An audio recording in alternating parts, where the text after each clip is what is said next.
我齐敬春一人替小镇百姓承受这场劫难。三教根底，岂是你小小儒士可以动摇的？齐先生，陈平安，大道就在脚下，走。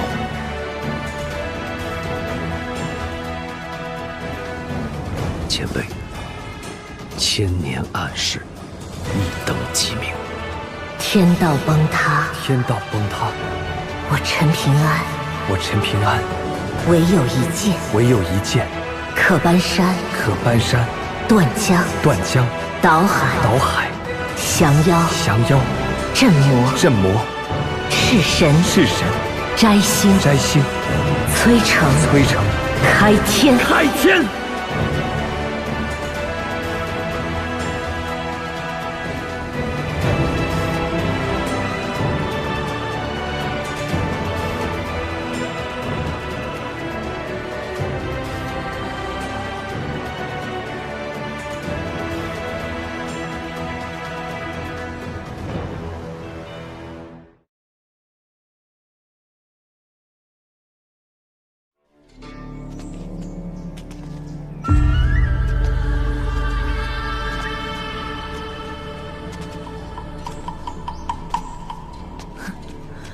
偷春联这种事情，只有崔禅做得出来。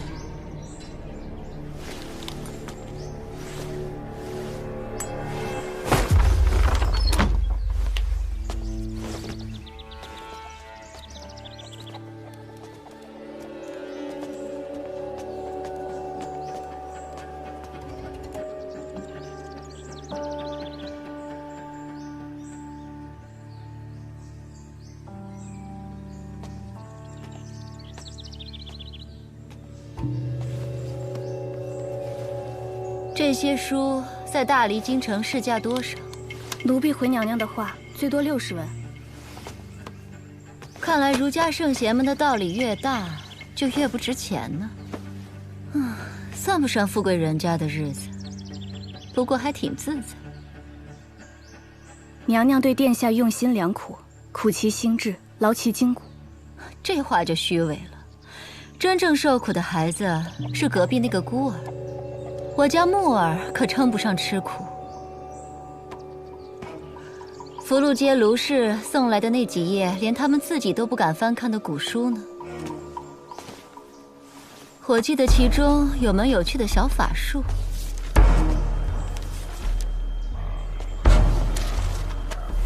天地相通，山壁相连，软如杏花，薄如纸。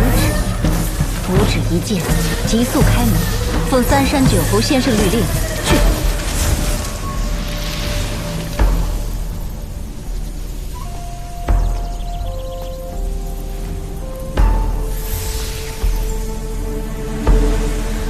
有意思，书中记载神通与当今几派术法差异很大。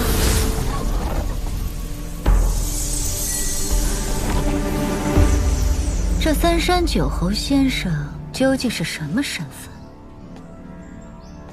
可有些人命好，随便怎么折腾都是享福；有些人命贱，生来就是吃苦的。小家伙，日后找我报仇之前，你至少要和云霞山、正阳山、书简湖这3方打交道。等找到我，牛年马月了。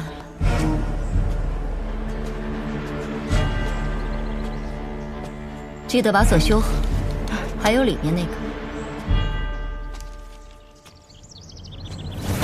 天地相通，光阴穿山，神入上旋，念追地细，无念一瞬，急速行下。奉3山9侯先生律令。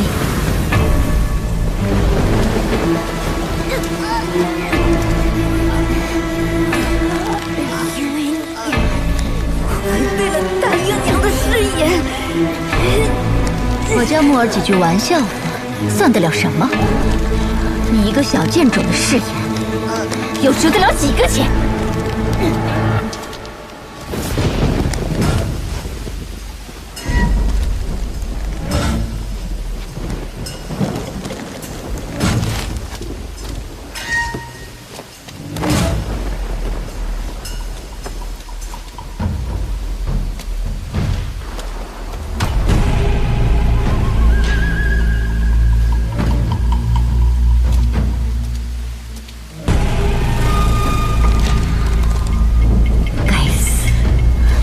都该死！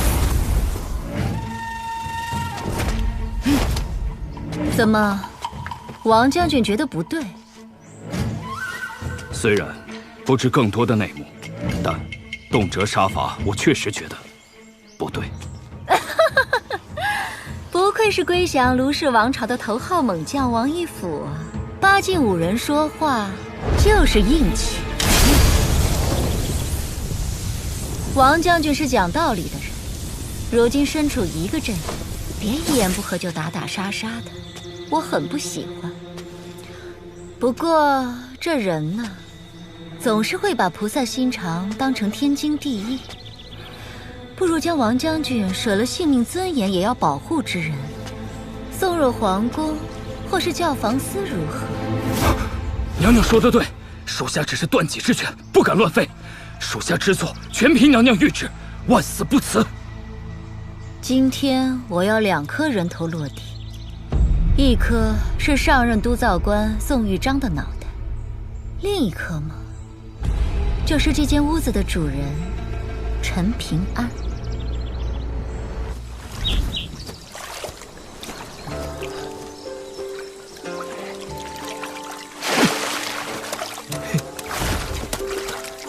小宝平，你听齐先生说过外面的世界吗？当然说过，咱们浩然天下有9个大洲，我们所在的东宝平洲是其中最小的一个。但即便如此，宝平洲依然藩国无数，王朝如林，奇人异事数不胜数。更别说外面的北距泸州、南婆娑州、中土神州、皑皑州，还有金家。我刚才仔细看过了，接下来顺着铁夫江一路往南，过了齐墩山，到了一个叫红竹镇的地方，就能走水路了，脚程会快上许多。陈平安，鱼。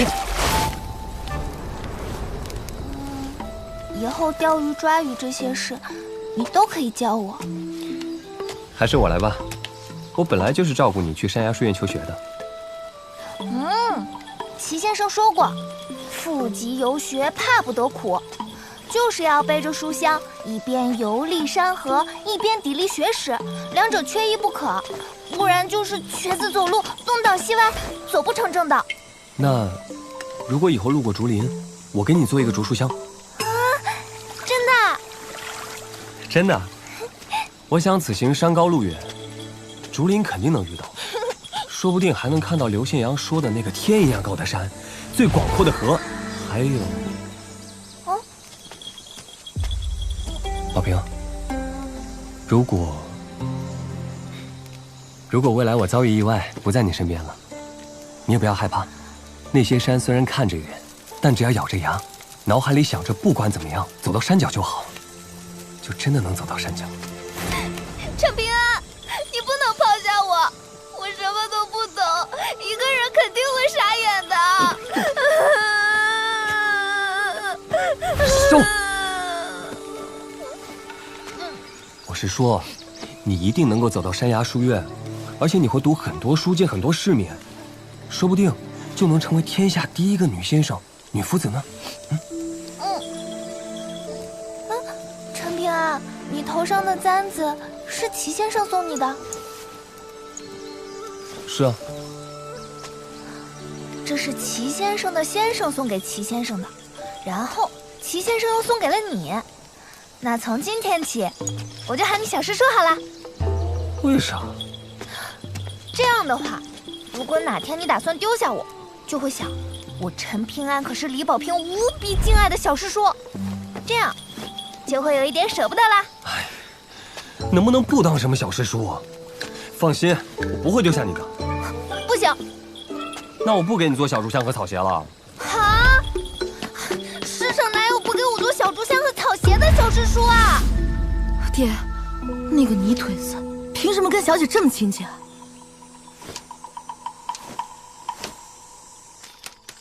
陈平安，你家门锁不知被谁给弄坏了，放心，幕后罪魁祸首我一定帮你查清楚。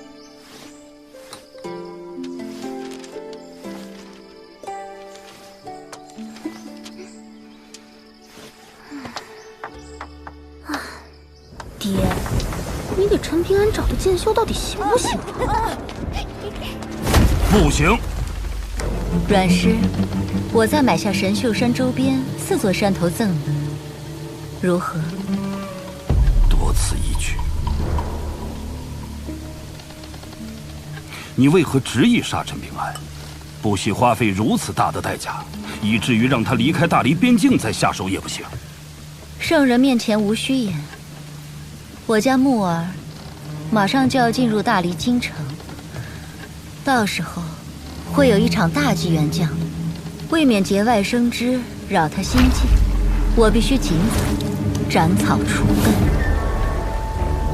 阮氏只管开价，只要你肯点头，我甚至可以说服陛下，为阮姑娘将来正道大开方便之门。不但我本人，就连国师崔禅、藩王宋长敬，都可以为阮姑娘正道助一臂之力。以后你不要进入龙泉县地界，否则别怪我出手打女人。啊，罢了罢了，大不了就等到了大黎边境再说。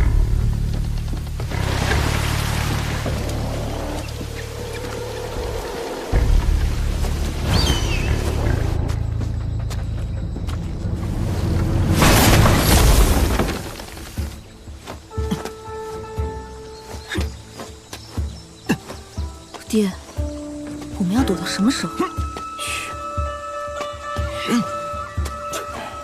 既然小姐不想我们跟着，就见机行事。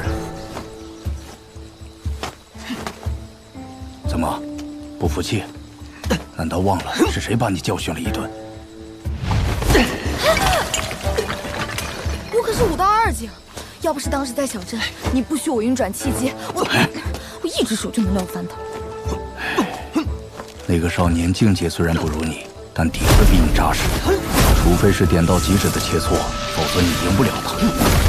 而且当初人家还不忘拉你一把，换做爹，不给你加1瓦片，就算厚道的了。所以说他傻呀。咱们二公子说过，妇人之仁，活不长久。爹，朕要领一将，保护小姐。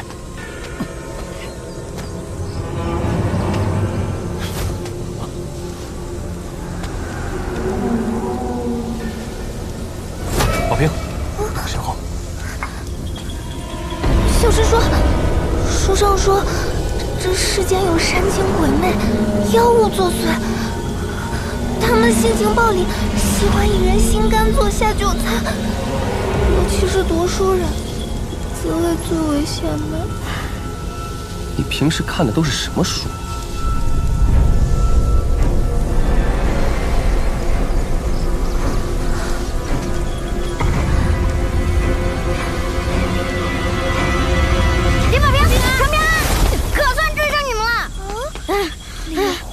守一，怎么是你啊？我们决定赌一把，和你们一起去山崖书院。别说这些了，那边有个怪人。谁？出来！你就是陈平安吧？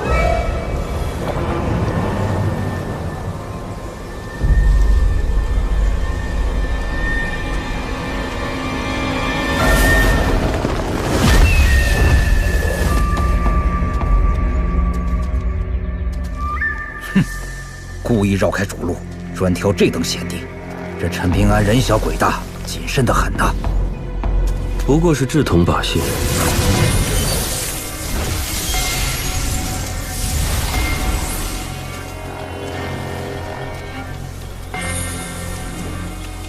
跟好他，等出了大黎边境，去人头复命。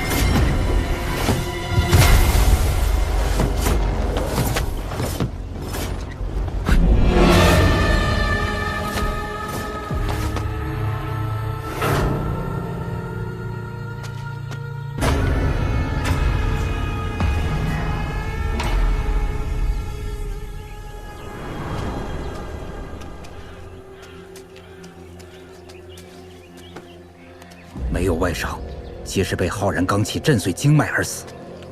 动手的定是名武夫，走的还是霸道至极的路子。想必是娘娘飞书中提及的圣人阮琼。无妨，除了大力地界，他便有通天的本事，也不敢阻拦了。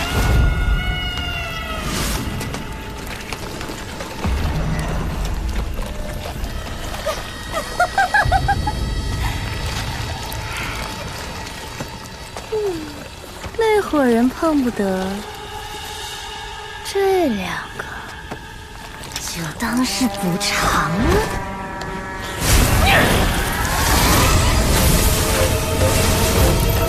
不要打草惊蛇，速战速决。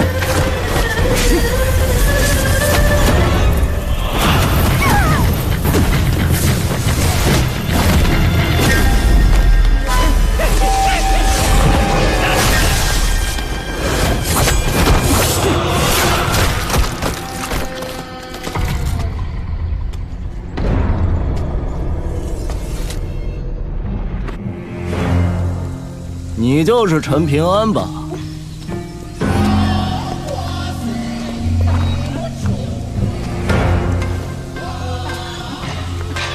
你好，我叫阿良，善良的良。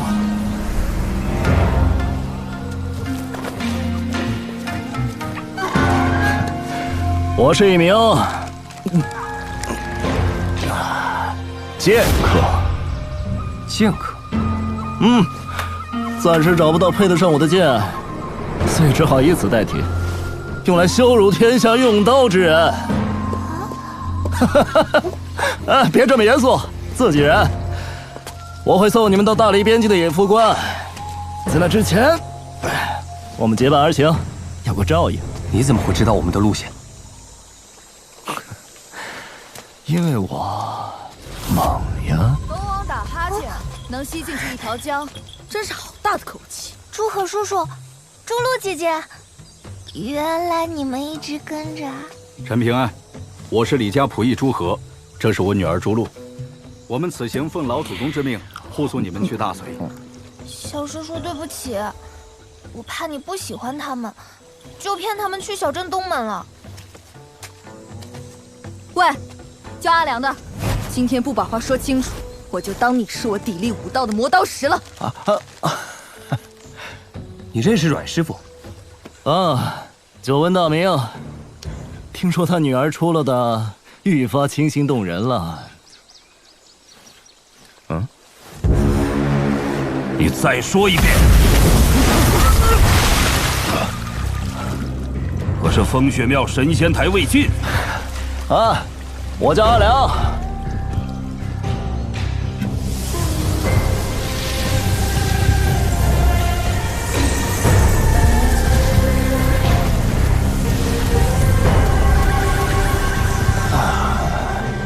能不能借我喝两口？记得还我。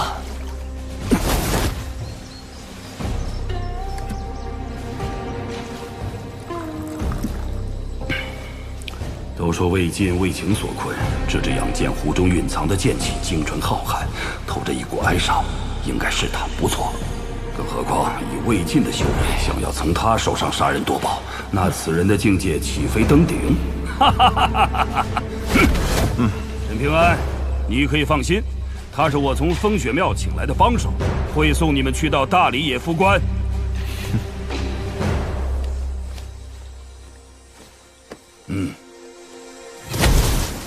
凭什么小师叔和我要带上你们两个拖油瓶？喂，我们好歹也算生死患难之交。你，石春家和董水井确定不一起吗？他们都有了好去处，只有我俩。不跟你们混，那可就真当乞丐了。那就一起动身。哦，太好啦！走喽，走，快呀，快呀！哎呀，倒霉孩子，下来！你算哪根葱啊？我是你失散多年的爹，亲爹。难道这小王八蛋的爹娘真有一段不可提及的伤痛往事？哈哈，上当了吧？跟我斗！哎呦，谁且小么多呀？阿良，你要是考虑把梨子送我，我回头让我娘改嫁，咋样？小笨蛋！不听，我们念经。小笨蛋！大笨蛋！你是不知道我的厉害。是吗？你有多厉害？剑道至高境界，无剑胜有剑。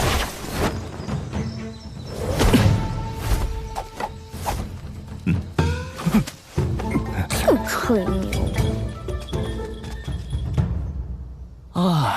想当年，我一人独战10大妖王，只见我一招云龙出海，霎时间天地色变；又见我一招长虹贯日，如入无人之境，杀的那大妖是跪地求饶。再比如这招跳灯看剑，此招一出，那是地动山摇，风云变化呀！哎呀，下午心情不好，这剑法演练的不尽人意。高人出剑一定要看心情，我俩不才，大风大雨才有兴致，出剑能快到水滴不沾身。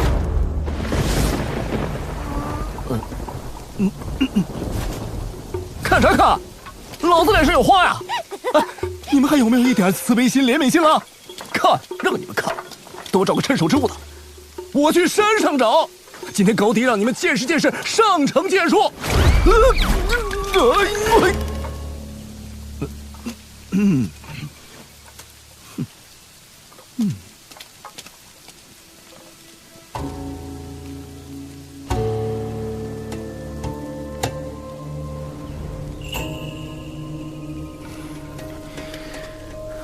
我去找他。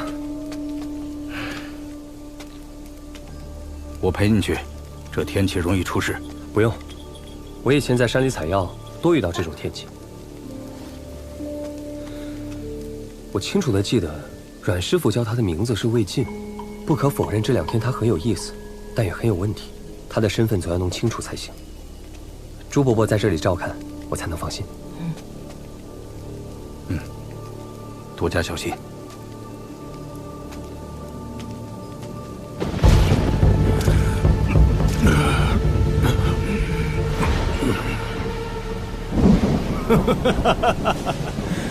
总算来了，可否等我喝完这碗酒啊？娘娘，那个倪萍香少年是殿下的心结，他该死。但宋玉章是皇上钦点之子的官员，建造廊桥有功，为何要杀他？小镇廊桥风生水起4字有多少笔画，就有多少宋氏子孙在此凄惨枉死。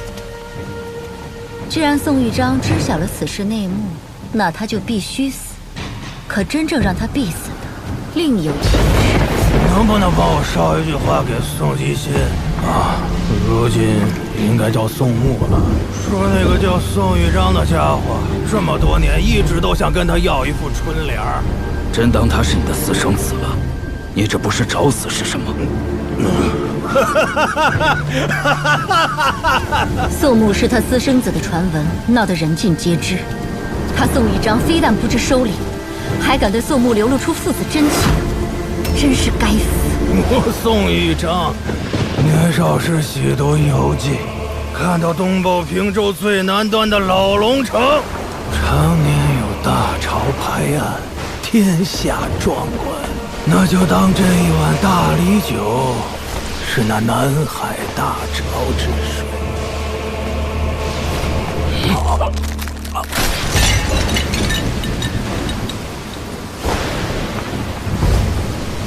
原来读书人也有大好投入。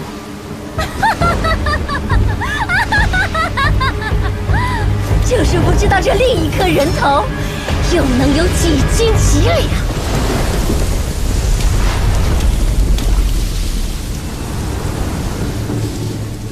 阿良，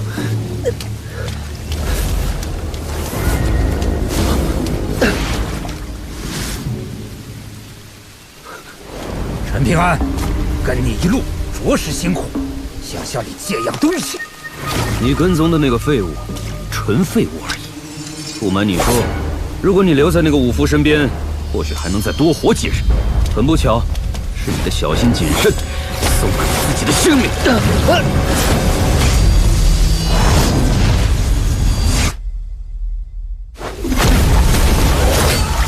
一个7境武夫，一个8境修士，围杀一个5到2境少年，有点意思。阿良，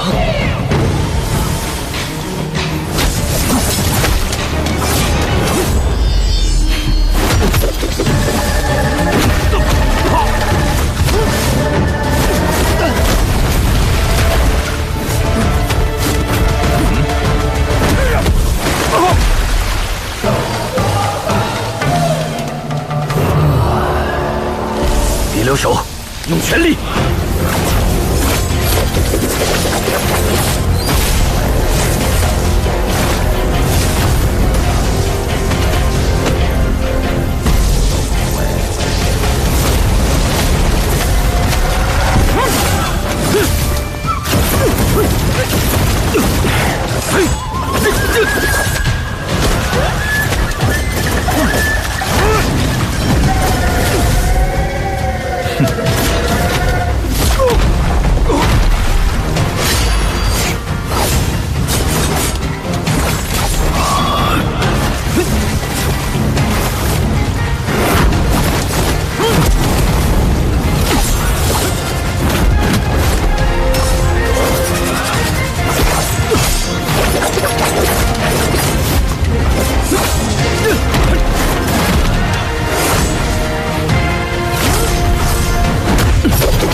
遇到过一位比你有趣太多的少侠，经常听他念叨一句诗：“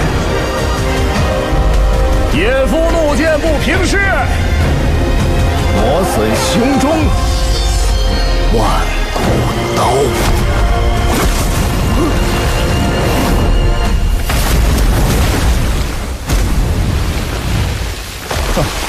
如何？是不是觉得这句诗很适合这种天气，杀人之后拿出来读一读？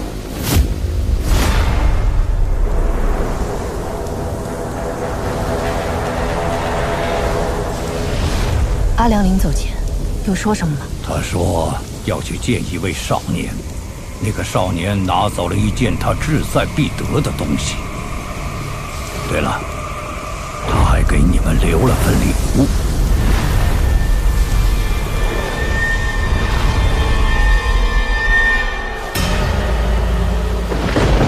我来找你，是为了你头上的那根簪子。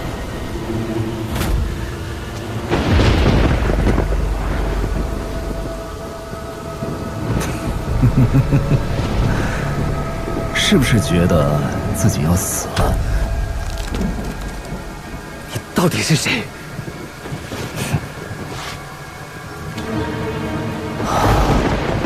我叫阿良，善良的良。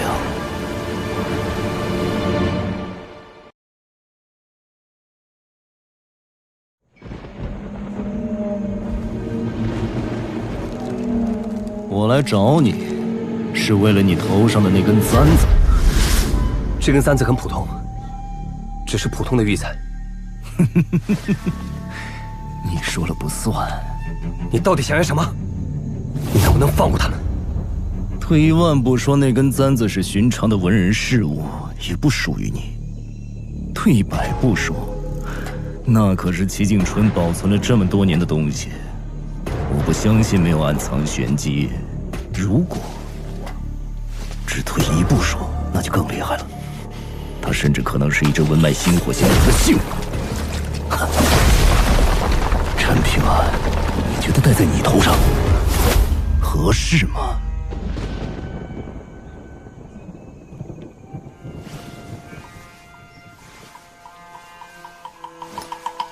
这是齐景春的先生的遗物，也算是齐景春的遗物。你亲手折断簪子，我不杀你。我从不骗人。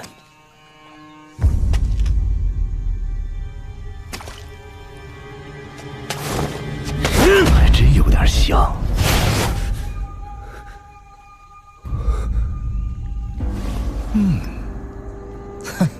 早就该想到的。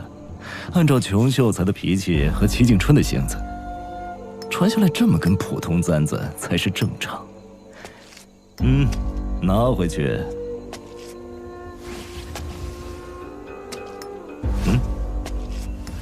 以后别做傻事，哪有死物比人的性命还重要的？活着，就是这天底下最大的道理。不管怎样，活着就有希望。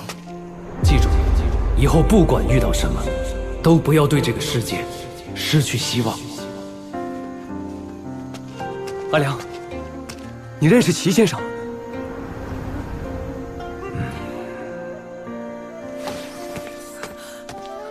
阿良，你教我剑术吧。左师兄说不过我，就动手打我。崔大师兄装模作样拦架拉着左师兄，但我瞧得可清楚了，他的手早就悄悄松开。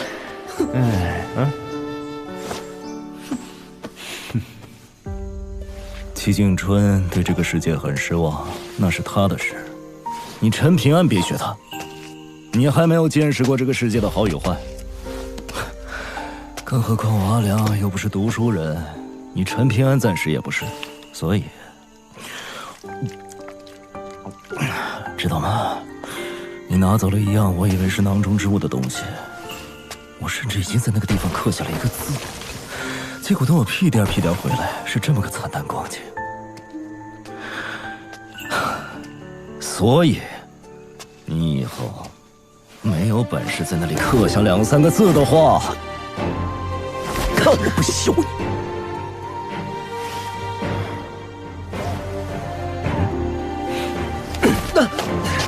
阿良，你能不能说些我能听得懂的话？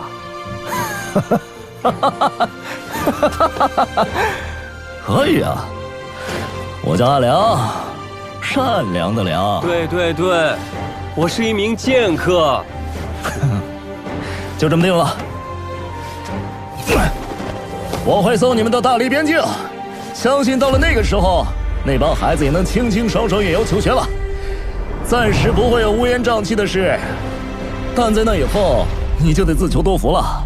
能不能带他们走到大翠山崖书院，能不能活着回到大理龙泉，全看你自己本事。阿良，谢谢你。我之前觉得你不像个好人，但现在我可以相信你了。不信哪够啊！你小子以后见到我这种绝世高手，要发自肺腑的尊重，知不知道？阿良，你那么厉害，你打得过朱和？哎，陈平安啊，你怎么比齐景春当年还讨人厌啊？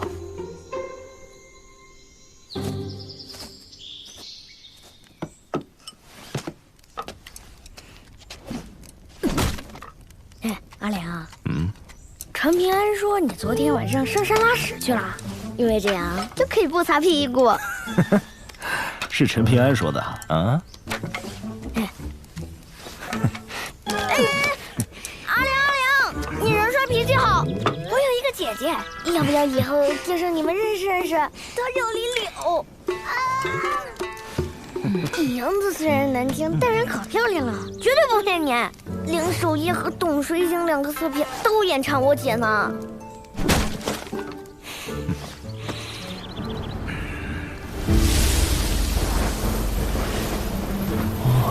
难怪这臭小子走了这么久，脚底板连个水泡也没长，看来从小就被高人打体魄。哎，李怀，我那老丈人姓甚名谁啊？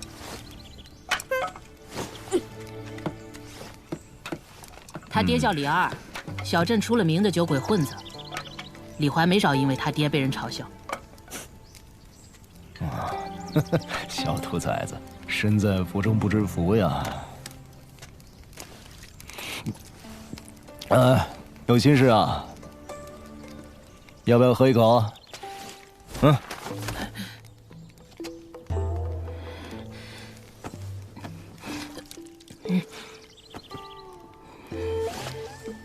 再试一口。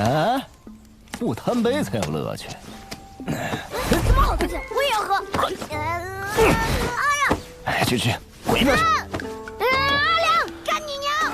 前年年夜饭我就用筷子偷偷蘸酒喝了。再说，我从小就被我爹丢在药酒桶里暴打的。别担心，跟我说这个。小师叔只是太忙了，他会记着的。陈平安躲哪儿偷懒去了？还不回来？我家小姐怎么能受这些委屈？老祖宗赏赐的宝贝，镇妖铃。怎么不想啊？若无妖物靠近，天天乱想，那岂不是遭了大罪了？祝贺叔叔，你找我来，是有什么话想说吗？陈平安，那我就直说了。因为搬山园的事，你和朱露有些误会，请你不要放在心上。这次护送，不敢说我们本事有多高，对宝平小姐，绝对是一片忠心。我明白的，有你们在，我就放心了。这少年不但体魄坚韧，心性更是稳中有细，难怪能正面硬抗那道半山原。换作是我，恐怕没有这般胆量。舒和叔叔，陈平安，五人生境，没有生死一切的历练，注定是走不远的。若无法一鼓作气往上攀登，就只会消磨意气，再而衰，三而竭，彻底断了登顶之路。陈平安，你身子骨打得很不错，一点不输给那些在药罐子里泡杂的毫发子弟。如今逆势泥胚境，马上就能跻身五夫的第二境木胎境了。这股好不容易聚起来的气，别轻易散了。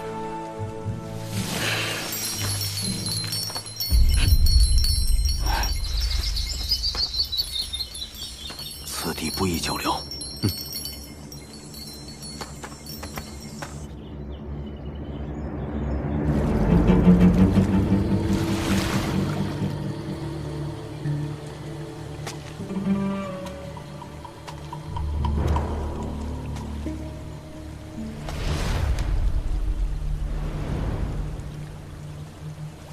怎么说？两人皆是一刀毙命，经脉皆碎。风雪庙何时这么天下无敌了？随便跑出来一个莫名其妙的家伙，就能杀人跟杀鸡一样简单。杨花，报上他们的名字，死人也有名字。是，李侯，武道第7境宗师；胡英林，第8境修士，兼修飞剑和道家符箓。两人20年间从未失手，更是为娘娘出生入死，为我大黎立下汗马功劳。好啊！我记得那齐敦山黑白子，彼此厮杀吞噬已持续100年，如今不知道怎么样。仅剩1黑1白两子，吃人无数，是否需要礼部出马围剿倾诉？不必，留着有用。是，我倒要看看你有多大本事。我想杀一人，还没人能拦得住。小师叔，那边有竹林，好看吧？小宝平，马上入夜了，再好看的竹林也不能过去，要小心。怎么又是鱼汤啊？小兔崽子，别挑三拣四的。那，如果以后路过竹林，我给你做一个竹书香。李宝平，小师叔已经很好了，要知足。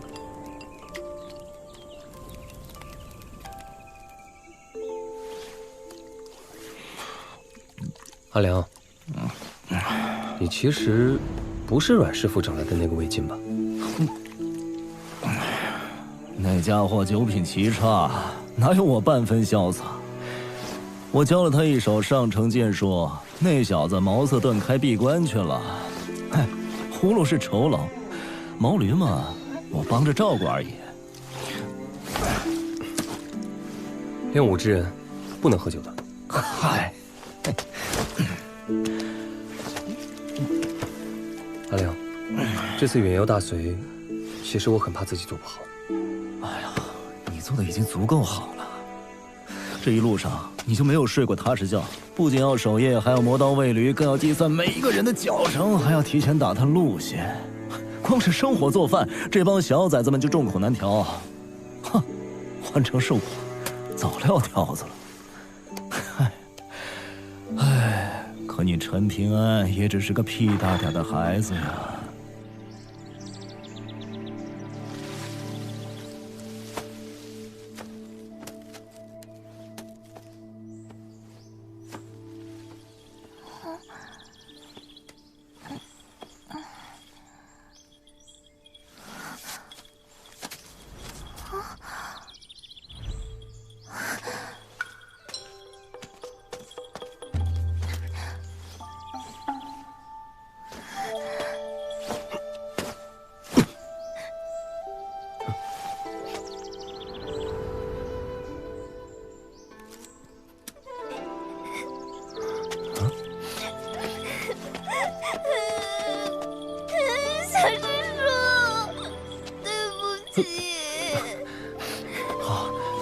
不哭，啊，是不是小师叔做的不好看？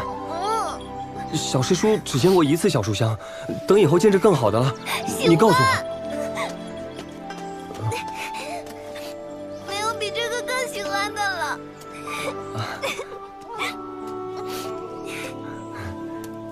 果真是人心如花墨，既想要而生啊！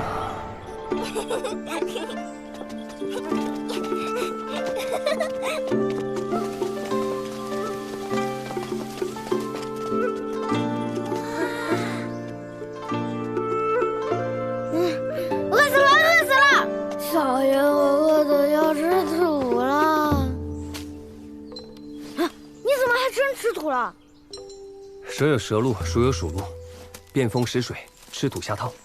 我去四周布些陷阱，兴许中午能有不错的收获。祝贺叔叔啊，山路不好走，你们换上这个吧。哎，我随后就到。谁稀罕？我自己能走，真当自个儿领头羊。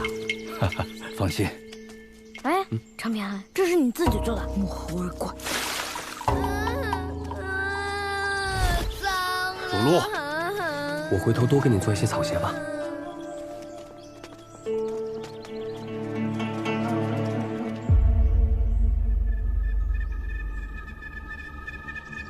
我虽已知五福五境，但从未离开小镇前去实战。若真要对付古怪东西，怕是悬。为保万一，只能如此了。分历经山神符一张，脚踏魁罡二字，合其一口，可将山神土地皆取一山，气与地连。啊，这张符箓可承受不起月子的重量，我劝你起个别的月子得了，省得请神没成，还惹恼了山神。阿良前辈，这茄墩山真有那土地或是山神盘踞，为何还有这么重的阴煞气息啊？谁跟你说山神土地就一定是好人呢？小师叔呢？小师叔怎么还没回来？啊！阿良前辈，你去找陈平安，我继续完成这道搓壤成山诀，如何？好。啊，那你自己小心啊。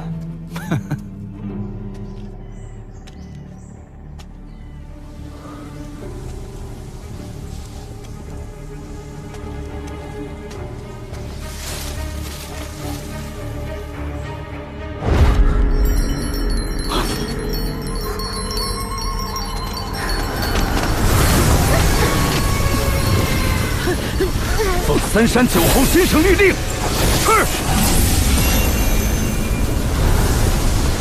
完了，山神作祟！我们不要自乱阵脚。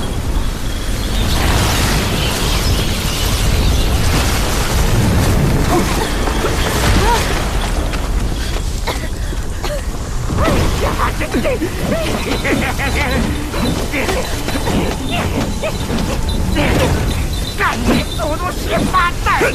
屁大点本事没有，害人算你最厉害！可怜西岐躲了几百年了，好不容易等到大理朝廷敕封山水正神，媳妇熬成婆，结果你给老子喊出来了你！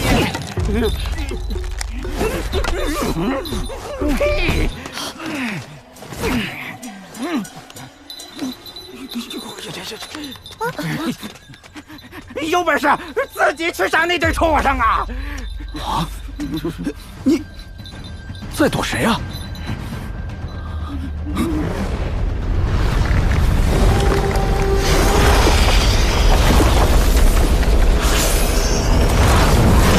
那几个玩好事，去吃他们，就不用惦记我的臭皮囊了。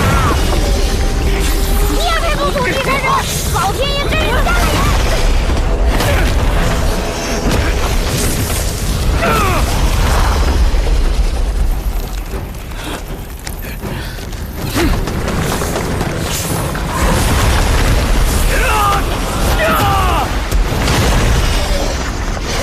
别能赢！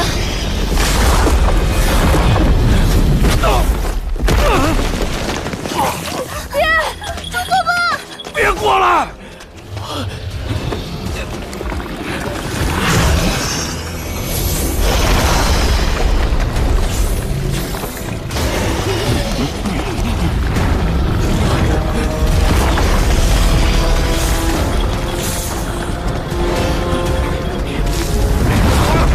我毕竟是土地神器之一，你吃了我，将来那些山水正神一定会给你下绊子的。你吃了儒家小娃，为走将化龙奠定基础，你同样吃了我，顺利篡位成下一任山神。好算计呀！我认栽，小老儿认栽了。郑少廷，我不想死！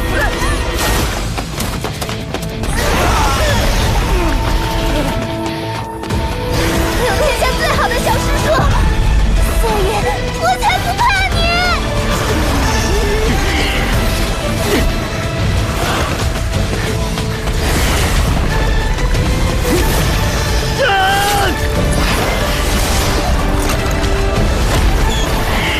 好，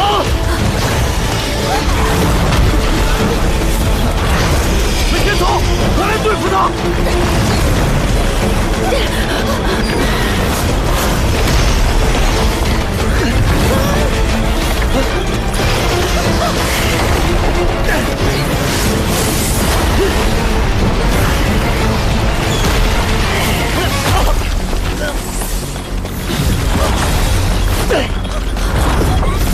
你过来啊！莫非山炼是空的？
叔叔！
来呀！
他为什么回去了？不对，这两条蛇灵智已开，为何不来月湖？他们好像不为吃人，像是在拖延时间。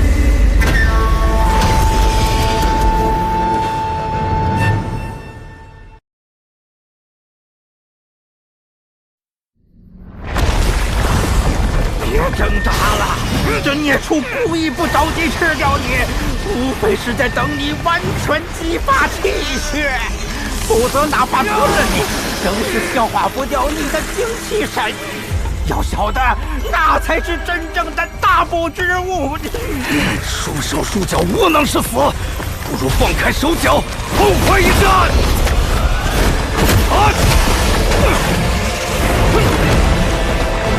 孽畜可不只是肉身强悍，他在100余年前吞吃了一位中武境炼气士，如今我们也修成了1、2门道法。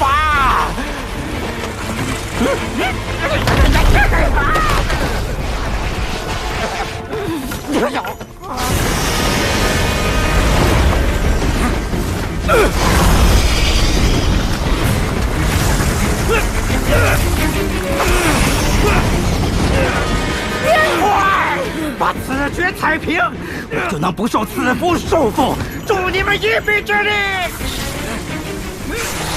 快呀！再犹豫就来不及了。难道你们要眼睁睁看着自家长辈立剑战死吗？朱露，别去，他们有可能是一伙的。两条孽畜全都不拦你，就是想让你踩掉那个字。你动动脑子！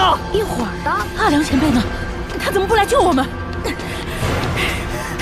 我不管，我要救我爹，我要救他！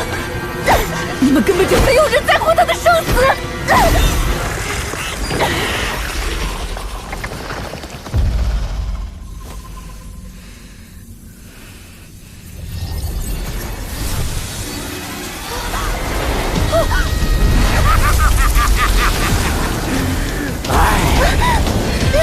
真是费劲呐！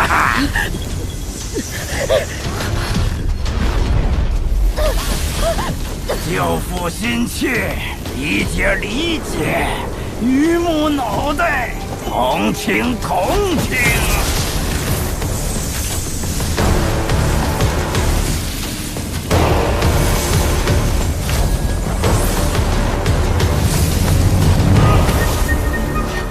按照约定，我帮你们对付那个藏头藏尾的斗笠汉子。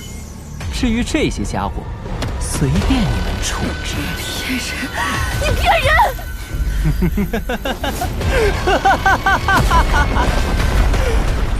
大黎这次封赏山河神奇，我撑死了就是恢复土地正身。可你爹竟然喊出了那位先生的名讳，实在是震撼人心呢。等于帮我魏博重新钦定了土地之身。若是他当时写出月字，我此时可能根本无需大黎敕封，就已是齐顿山的正统山神了。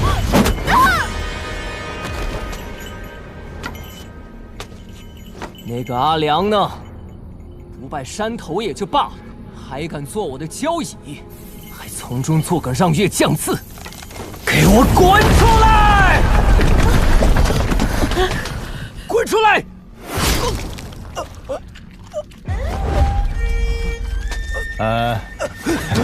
你找我？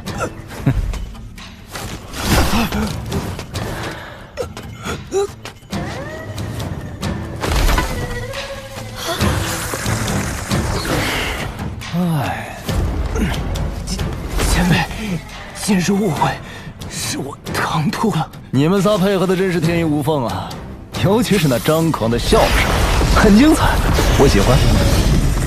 啊，都别动！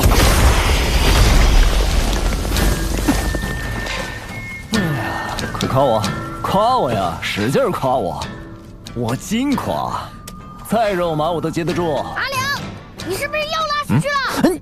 你要是晚一步，以后就没人陪你一起撒尿了。你大爷！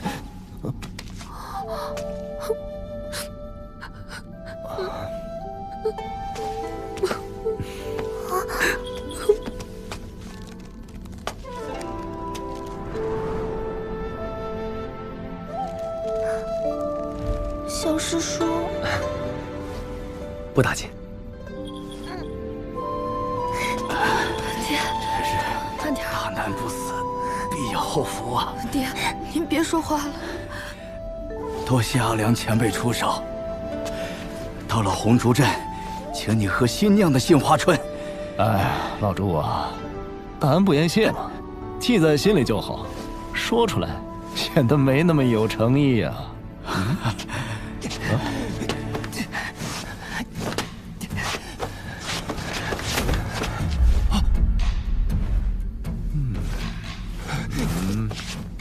承建大姐，不要再戏耍小的了，杀了他们！为什么？他们跟我无缘无故，无冤无仇。无缘无故，那两条畜生差点吃了我们，此人更是幕后的罪魁祸首。你明明有这份能耐，为何不做？这两条孽畜怎么就杀不得？对啊，你这口气倒像是我未过门的媳妇儿啊！不行不行，我其实喜欢年纪稍微大一些的，我喜欢这样的。你不可理喻！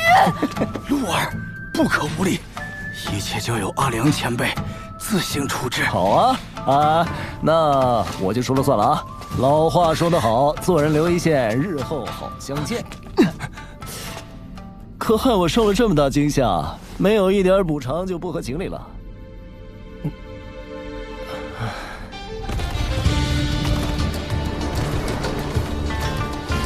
我的亲娘嘞，头一回做这么大的乌龟。阿良，你总算做了件善事。哈，我要是有阿良的本事就好了。你能吃苦？当然，吃不了。那你就多看点书，争取以理服人，以德服人。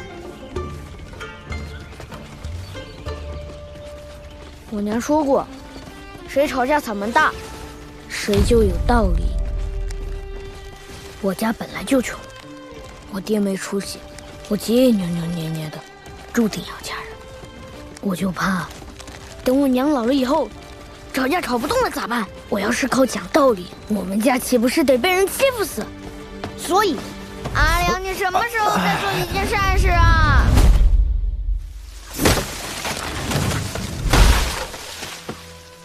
这李怀不得嘚瑟死，到头来反而我们宝平的小竹香最普通了。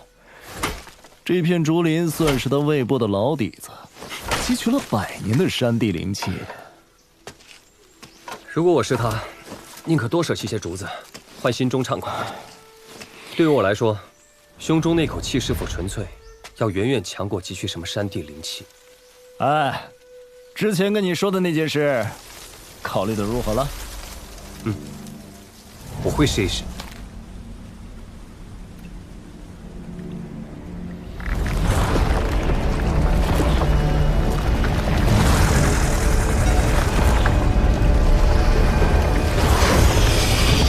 我希望你们能坐镇落火山，帮我看家护院。但进山之后，不可为了保父而杀人。当然，如果是出于自保，另当别论。听得懂吗？除此之外，我还有4座山头，但目前被圣人阮师傅借走了3座。离珠洞天虽然落地，但气数萦绕。你们应该懂得近水楼台的道理。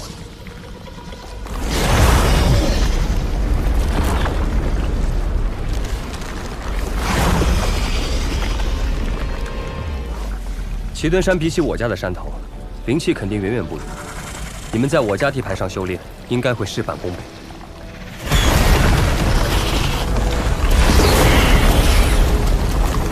你们是阿良降服的，他愿意放过你们，我不好说什么。但如果我有阿良的本事，你们敢惹我，敢当着我的面胡乱吃人，今晚的宵夜就是对蛇肉。别插手，祸兮福所倚，福兮祸所伏。他陈平安是有，你也是有。大仙，这是何意？哎呀，我的宝贝没了！你这压箱底的家当，是不是来自珠海洞天？也正是因此惹恼了某位仙人，一气之下摘了你的金身神位。奇墩山土地未剥，在下被前朝神水国末代皇帝敕封为山神，后王朝更迭，大黎宋氏崛起，在下因为某事惹恼了宋氏开国皇帝，又惹恼了仙家朋友，身份一落千丈，终是落得个从土里来回土里去的下场。如今仍算是戴罪之身。哎呀，真惨啊！大仙是如何晓得这根青竹杖的根脚？我曾游历过一趟珠海洞天，与那朱夫人交情不深，一般，很一般。你说，如果换成是我提条件，这对蛇蟒会怎样？二话不说，直接搬家。很好，你保住了半片竹林。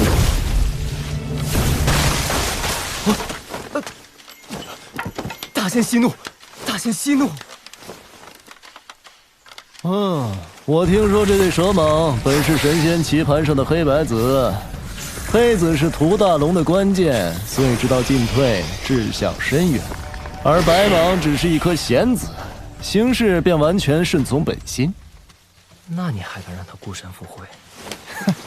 你猜他陈平安会不会求我出手啊？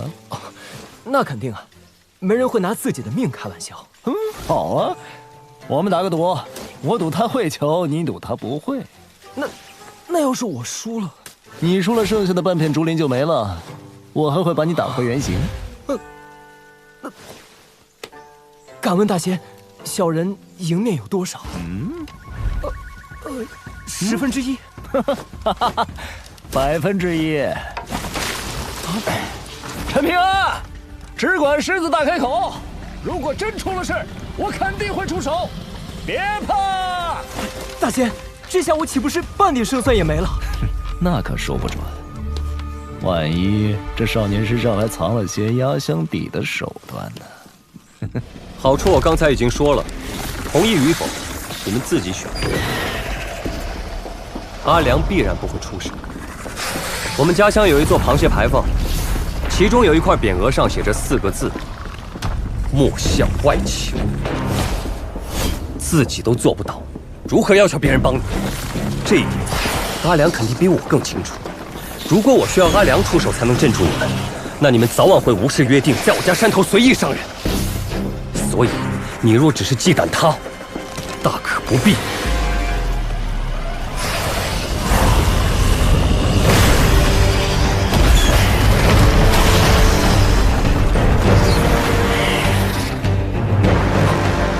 你真的不救他，会死人的。让他自己选择。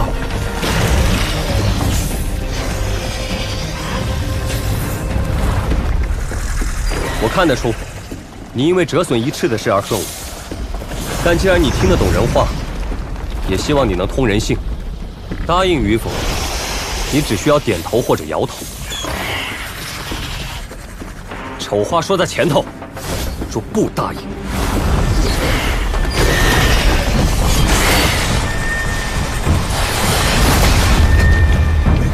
这下出事了。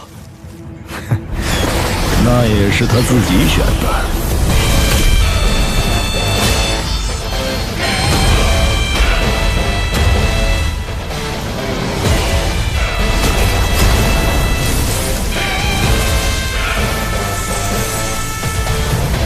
我给过你机会，先来！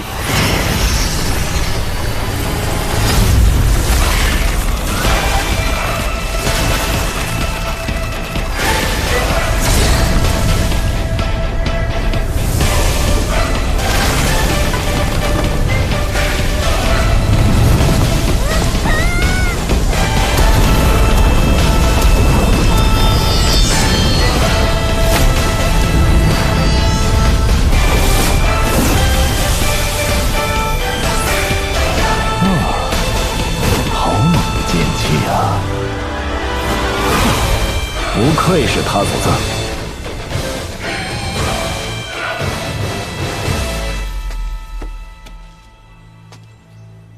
哎，他的内胆你吞了便是，增长200-300年的修为不在话下。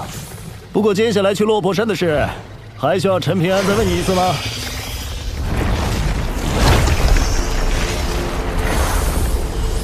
相依100年的伙伴，竟真能同类相识。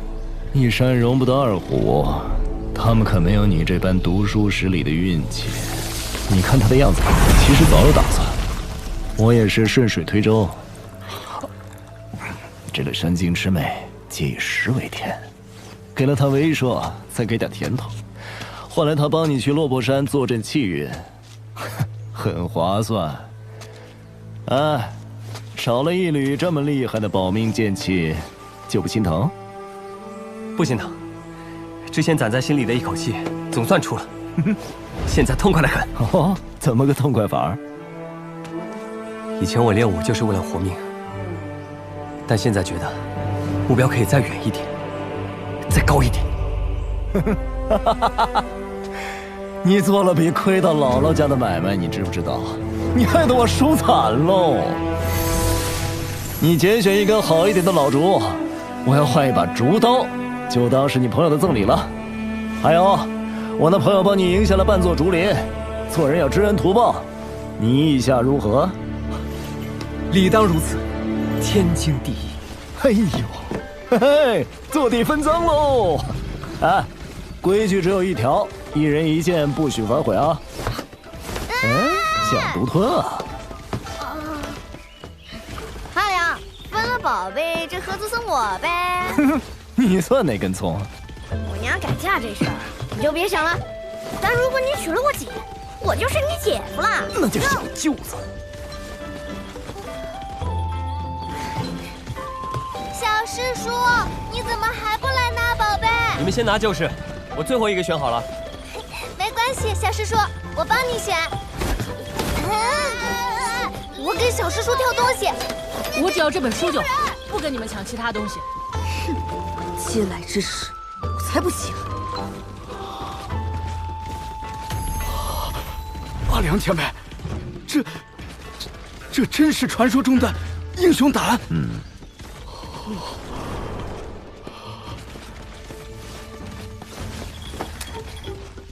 这是我给小师叔。哎，你收下吧。以后再寻一只养介葫芦，与之相辅到一左一右，悬挂腰间，招一匹高头大马，穿一袭红衣，策马走江湖。哎呀，谁不喜欢这样的姑娘呢？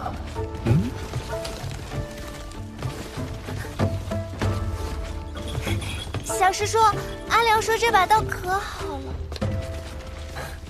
好就收下，小师叔又不练刀。对嘛，陈平安是一名剑客。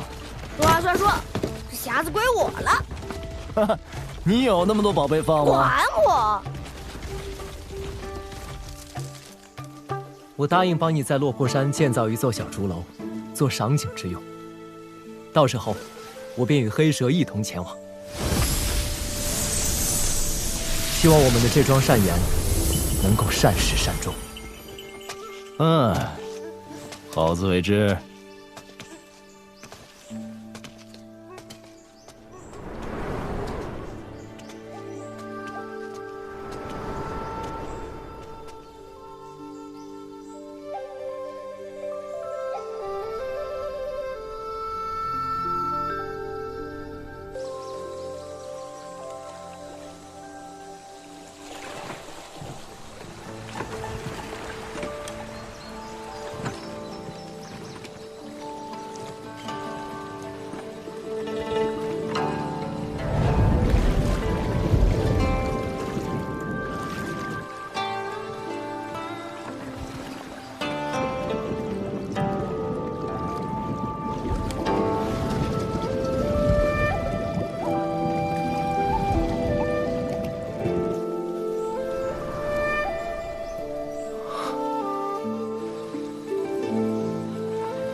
原来是这样，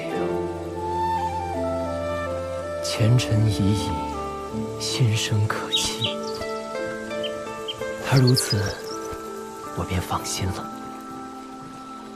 福祸相依，不过如此了。真是一叶障目，不见泰山呢。我的眼界终年被宝贝竹林所困，看不到人间因果，心境更是浑浑噩噩。现如今甚好。甚好啊！感谢阿良前辈帮我解开心结，破去魔障。你知道那少年当时为何不喊阿良出手吗？甚至不惜浪费了那道极其贵重的保命手段。莫向外求。是啊，我曾是神水国的北岳正神，后来神水国覆灭，我身份一降再降，沦为如今连证明都没有的土地，更与你们黑白二子结为恶邻。纵容你们的恶行。我本求借着大离重新册封山水正神的机会，恢复土地正身，却从未想过，自古名山待圣人，圣人不来又何妨？我自可潜心成圣。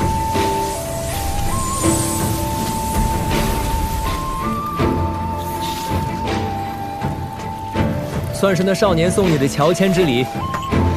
这蛇胆石是世间最后一条真龙的灵血凝聚而成，天下蛟龙之属，梦寐以求之物。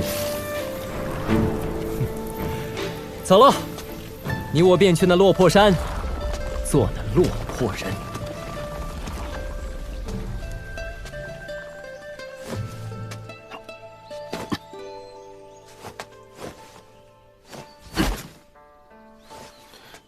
阿良说麒麟山的竹子很珍贵，要不要小师叔再给你重做一个，跟李怀他们的不一样？不要，这可是天底下最好的小书香，而且我给它取了个名字，叫绿衣。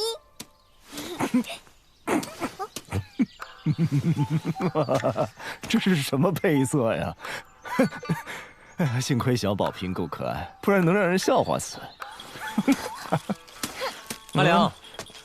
等落魄山的竹楼建成，你给取个名字吧。就叫阿良寒猛楼。那我换一个含蓄些的，就叫猛字楼。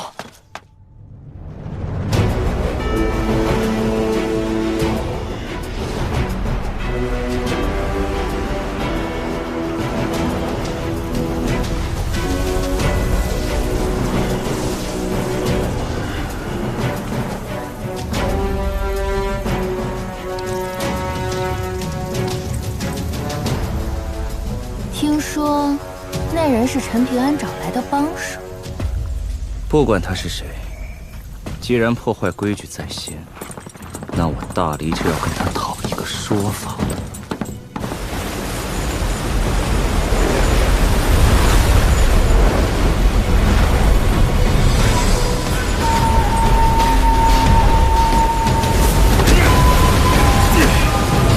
我很好奇，那个叫阿良的刀客有多强？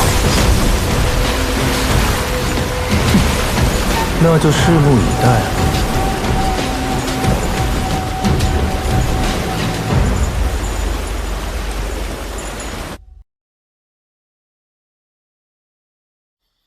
朝廷密令，方圆千里之内的山水正神、土地河婆、城隍阁和文武两庙神祇，形成四方围剿之势，皆要出手截杀一位名叫阿良的佩刀男子。若有人畏敌不前或故意隐藏实力，事后一律打碎金身，限制除名。我等生前已为大理战死过一次，如今得享香火数百年，就算拼了金身碎裂，也要让那狗胆恶僚于此束手。红竹镇城隍拜见礼部郎中大人。此次围杀是各位建功立业的大好时机，如今我大理铁骑的南下脚步势不可挡。一旦版图扩张，只会空出更好、更高的位置来，所以就有劳诸位了。定当全力以赴。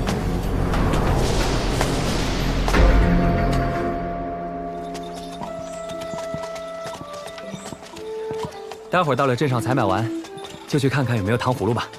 小师叔，咱们买2串小糖葫芦就行，小的好吃。本大爷不想走了。问这种驴干嘛？快滚下来！老子数到3啊！3，我就不。小兔崽子又屁眼了是吧？驴都没叫，你给我叫什么？爹，山野境内通常无法靠近封建的城镇，对吧？那应该可以松口气了。行了，走。你们呢？高老爷，我们请大人行个方便，通融通融。没有护驾官文就滚吧！还不快滚！妨碍关隘通行，依大理律，杖20。我家老祖宗没交代过此事，护牒官文我更不懂是什么东西。爹，护牒官文是通过关术时必备的通行证，大理军法赏罚分明，要么极轻，要么极重。咱们老百姓跟这些兵也起冲突，占不到便宜。哎，等下，干什么呢？护牒官文，挺上道。干你娘的阿良！本大爷要宰了你的驴！拿下他们！等一下，关老爷，我们是从大理龙泉县来的，请问护牒官文哪里可以补办？是郡县堪舆图，只有1州刺史衙署才有资格存档秘藏。说，你怎么会有？真是阎王好见，小鬼难缠。小师叔，怎么办？看来逃不掉了。不是吧？真的啊？且慢，且慢！在下程生，红竹镇枕头驿驿丞，敢问可是龙泉县朱和先生？不知林守一公子是否也在？我便是龙泉县林守一。招待不周，还请各位贵客包涵。都是战场上退下来的老卒，脾气死犟，朱先生不要跟他们一般见识。这些是你们各自的书信家书，早已送至我们枕头驿。林公子，这是你的信。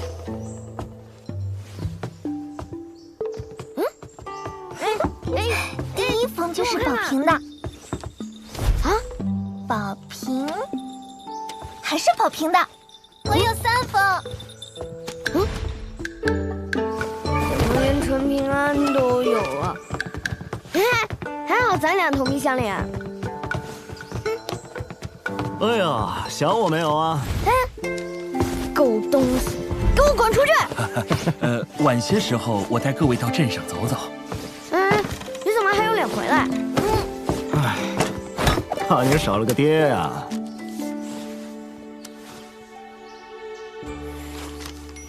小师叔，那个……如果有不认识的字，我会问你的。好。放开，放开！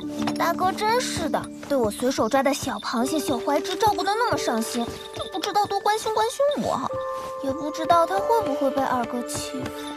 哎，竹露姐姐，二哥提到你了，他说亲眼见到了之前跟你提过的大离烽燧传递信号的太平火，像是一条火焰长龙，很壮观。小姐，公子还说什么？不得无礼，要叫二公子。爹，你怎么这么古板？说的可多了，你慢慢看吧，别弄丢就行。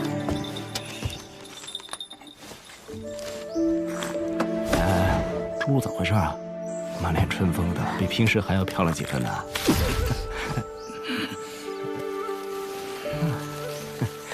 家家有本难念的经啊。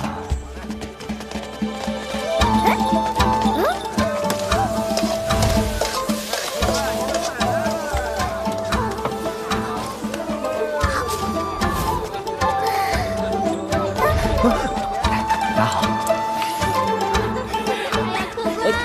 你慢点。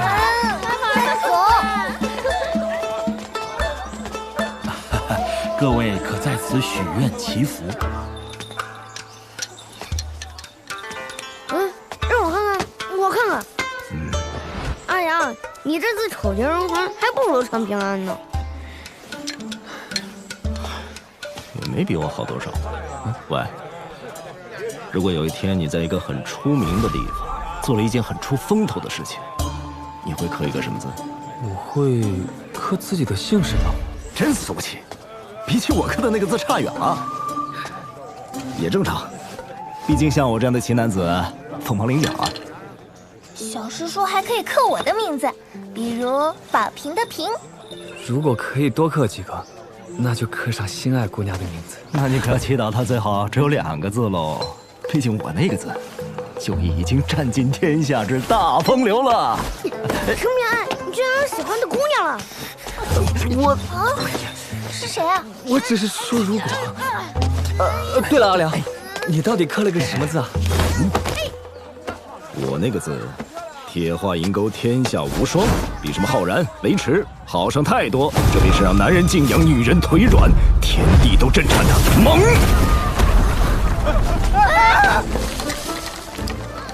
怎么样？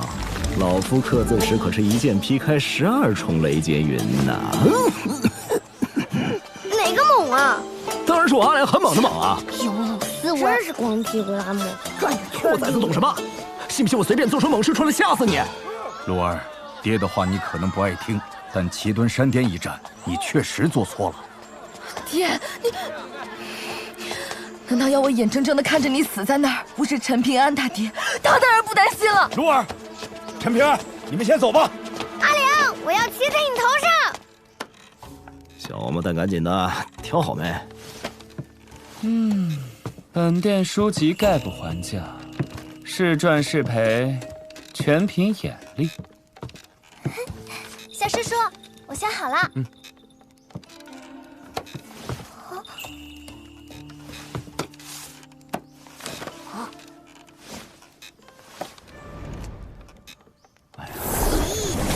李大爷。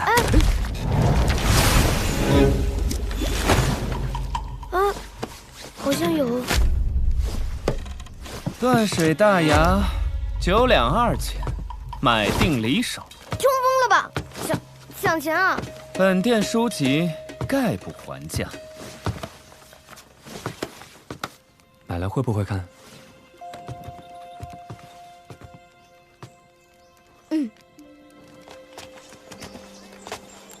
哎，不给自己买一本啊？我字还没认全呢，买书做什么？阿良，那书铺的主人怎么感觉有点古怪？相比这个家伙，真正的麻烦还在后头。不过跟你们没关系。阿良，啥意思？书店才出多少血啊？浮水湾那些画舫才是真的销金窟啊！啊？啥是画舫？小师叔，我们读书人不去那些烟花之地。哼，我们宝瓶当真是护小师叔，天下第一啊！走。走，赏景去。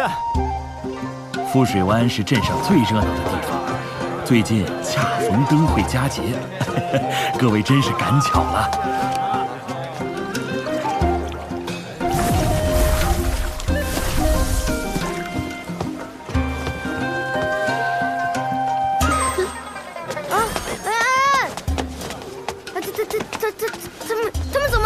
小兔崽子，救回我李航啊！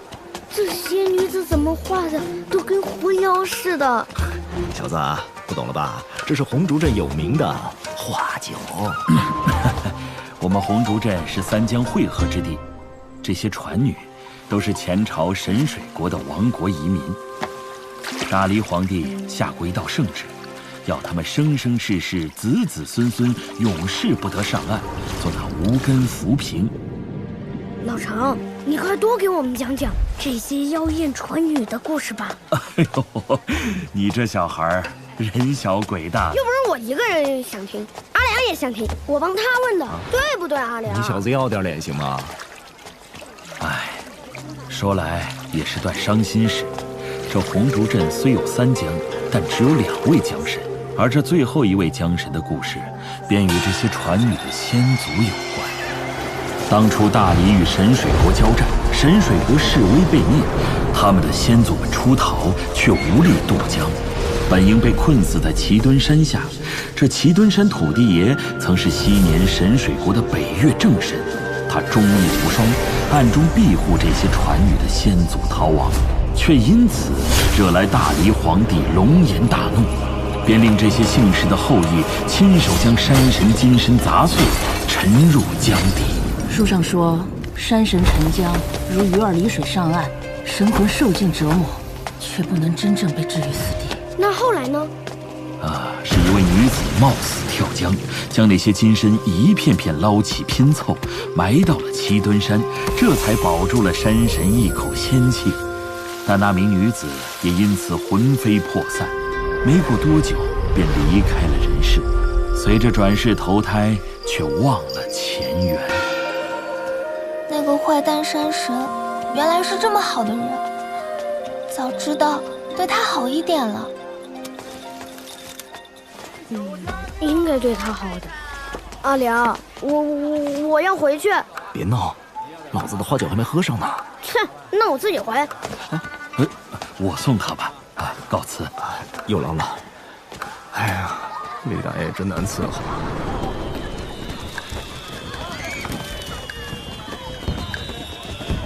鹿儿，找了你好半天。本来想买把匕首，路上防身用。爹之前严重了，你别过意不去。没事的，爹。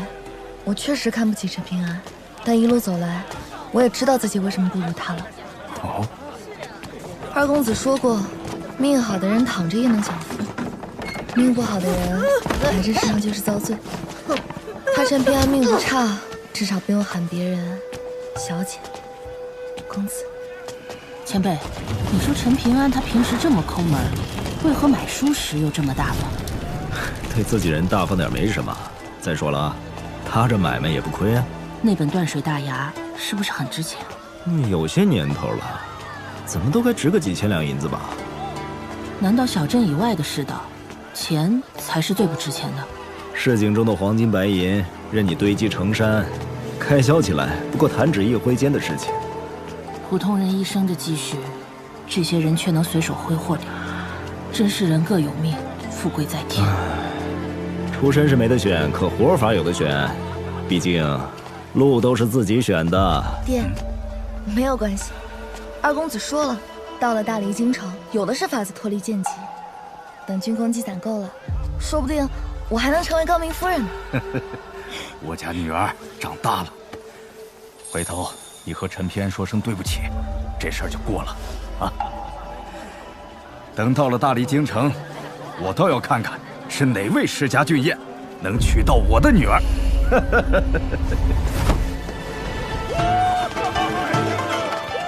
这位仙子新面孔，何等娇艳动人啊！女儿仙子，选我，选我！这个弟弟，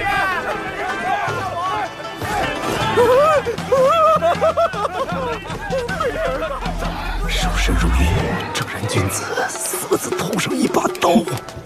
仙子，仙子，别走啊！啊，别！阿良前辈，让我来！姑娘，仙子，别走啊！金子喜欢吗？金子都不喜欢，仙子喜欢什么尽管开口啊！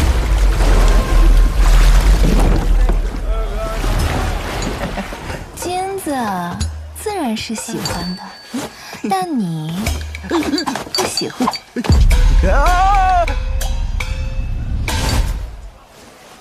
谢官人。哎，不是，那什么，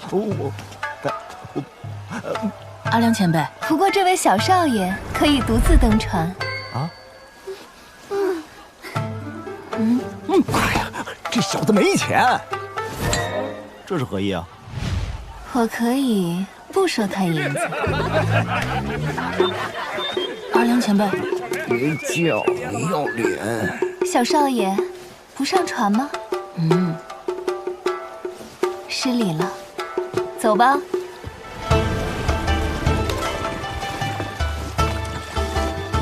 哎，白给的都不要，你小子没救喽。阿良前辈，莫非你是专程在等他？那妇人难道就是所谓的麻烦？哼，一时兴起而已。我只是想知道，这张渔网到底有多大？这边，小师叔发现没？那买完能不能给我剩点？哎呀，小师叔一直在看那本大礼，要买就买那本。反正这都是我全部家当了，这是我写的私房钱，不够的，你来凑。怎么感觉这么瘆人啊？好像有鬼。那名斗笠男子已经身处杀局之中，东南西北退路均已被堵死，更有大理守门人坐镇。你不用出手，用你豢养的那几尾清明鱼盯住他就行。这么大阵仗啊，我区一个生意人，更帮不上什么忙了。几条清明鱼而已，换来的可是大好前程。这是你们大人物的风浪，我们这种小鱼儿，能讨个安稳日子就够了。安稳日子过久了，听不懂好赖话了。哼，磨磨唧唧，弯弯绕绕，有你没你都差不多。我丑话说前头，胆敢走漏消息，一律打碎击沉。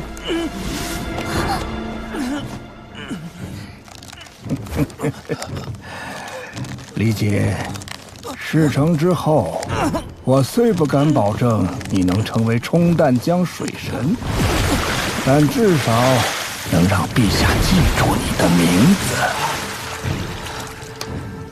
富贵险中求，这笔买卖我做了。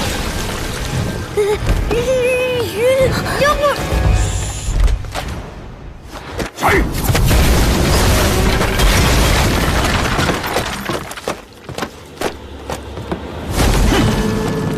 方才分明有2个活物的气息。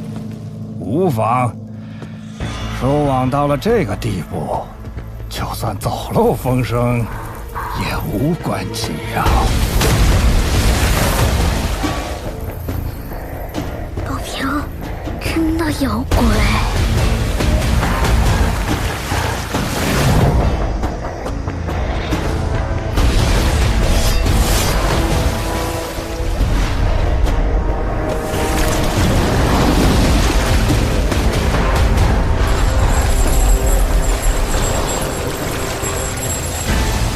不知今夜能否见到许大人完整的一剑？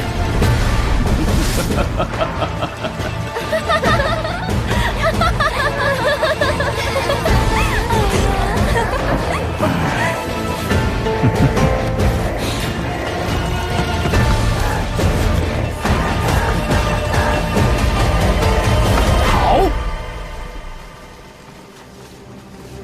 进来吧。遮掩掩，你们大理就是如此待客的？墨家游侠许若，久闻阿良前辈大名，晚辈特意来请教一件。好啊，我正好想听你说道说道，这大理到底是怎样一个大理？你找我有事？陈平安，之前是我太冲动了，是吧？你的好意我心领了，陈平安，七墩山上的事情，我想跟你说一声。对不起。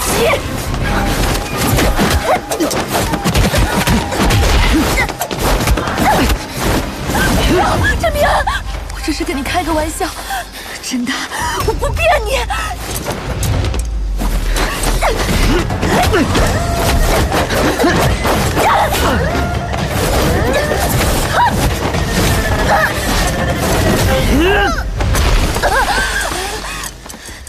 我眼神很好，刚才看你第一眼就觉得不对劲，但我没想到你真要杀我。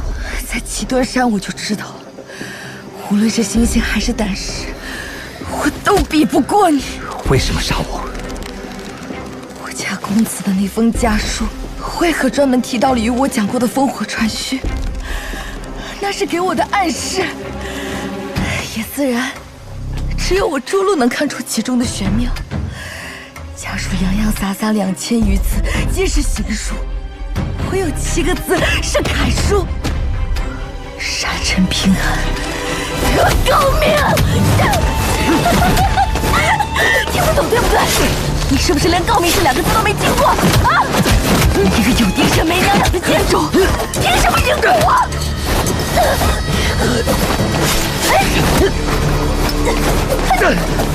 凭什么？我爹要我跟你道歉！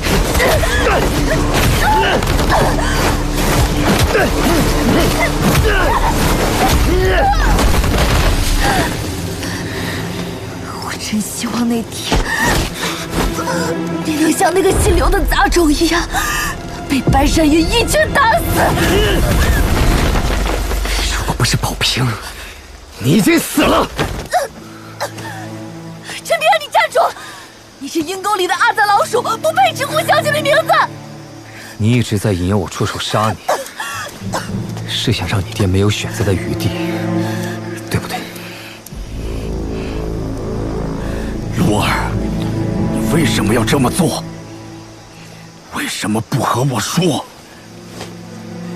爹，不要心慈手软，快杀了陈平安！以小姐的脾气，如果知道我对陈平安动手，就算我不死，也会把我废了的。爹，我求你了！趁那个阿良还没回来，杀了陈平安！快给陈平安道歉！今天你要是不出手，我就死给你看！快道歉！凭什么？就因为我生来奸极吗？别说了！我听公子安排错了吗？我生命就离错了吗？我哪里错了？陈平安，你知道我一直都很欣赏你，但是对不起了。没关系，路都是自己选的。阿良前辈，请出剑。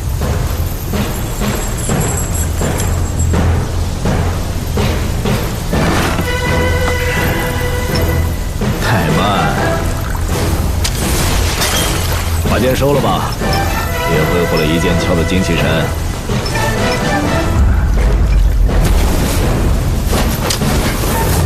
真是个呆子。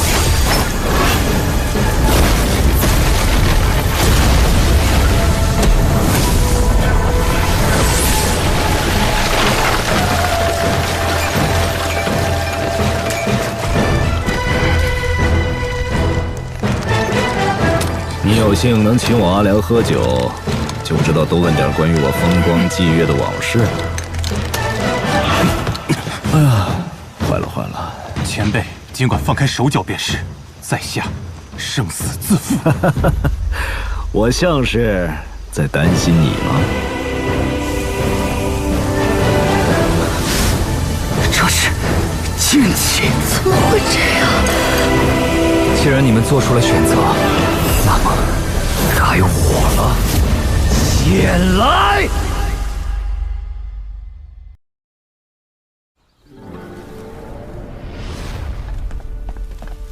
韩良，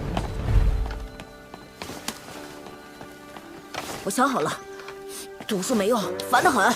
我齐景春要跟你去闯荡江湖，我要快意恩仇，我要喝最烈的酒，用最快的剑。哎，别摸我的头，会长不高的。韩良，行不行？你给句爽快话。我钱都备好了，10几两银子呢。哎，去，毛也没长齐，净说些大话。啊，小齐呀！先生，你的我耳朵做事的。到底是谁打你打这么狠呢？那个姓左的。他呀，下手这么没轻没重的，是不是他讲道理讲不过你，恼羞成怒了？二师兄他倒愿意认输，可却故意说我读书再多，学问也超不过先生你，这不胡扯吗？先生你学问虽大，年纪也大呀，我年纪还小，总有一天会超越先生的。可他听不进去啊，非说要有本事，明天学问就大过先生，给我气的，趁他不注意飞起来就是一拳。虽然最后没打过他，君子动口不动手啊！君子当坐如师，立如棋，礼从仪，事从俗，牢牢记住。小齐啊，你终有一天会长大，变得稳重。只是不知道到那时，你的弟子，或是你看好的孩子，还有没有你现在这份坚韧？骨子里还有没有所谓的快意恩仇？爹，今天你要是留他一命，我就死给你看！陈平安，你知道我一直都很欣赏你，但是对不起了。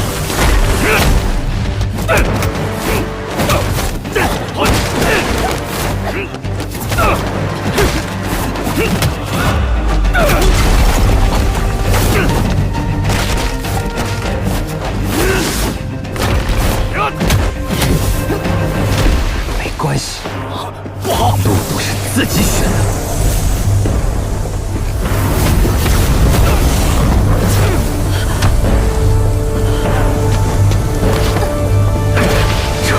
这是剑气。不要！前来！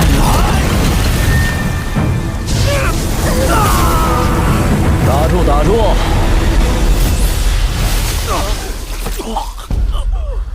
太暴殄天物了！相亲相爱的一家人，打打杀杀多不好。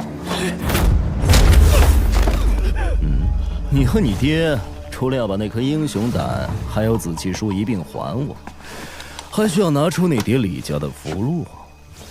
但是这些只能救一个人，朱露，你来选。恳请阿良前辈让朱露离开，我愿以死谢罪，不用遭了前辈的刀。我说过，朱露必须死。我求你放过他吧！那家孩子没有闯过祸，没有胡作非为过。露儿他不懂事，求你原谅他吧！我求求你！陈平安，露儿只是个孩子。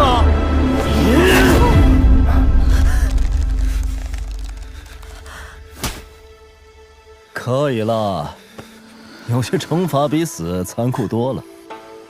你们走吧，我不想再见到你们。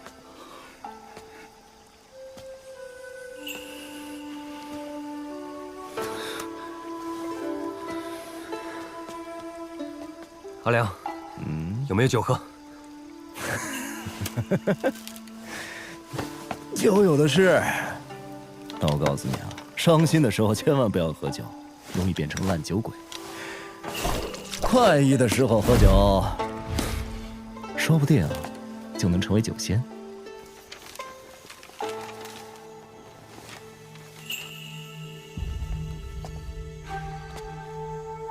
你好，林守义，之前我们见过面了。我的真实身份是大黎长春宫的太上长老，市井百姓眼中的天上神仙。我相信你，所以我想试试看，能否说服你随我一起去大黎长春宫修行道法。我爹说有高人引我入境，还说如果我不明不白死在外头，他不会帮我收尸，因为一个死人是不值得那些路费的。话是难听了点，可却是大实话。林守义，往前走出一步，你就算走上长生桥了。感谢仙长好意，晚辈在此等候是为了亲口回绝。生在什么门户，姓什么，全由不得我。可该走什么路，我想自己决定。可惜了这块修道美玉了。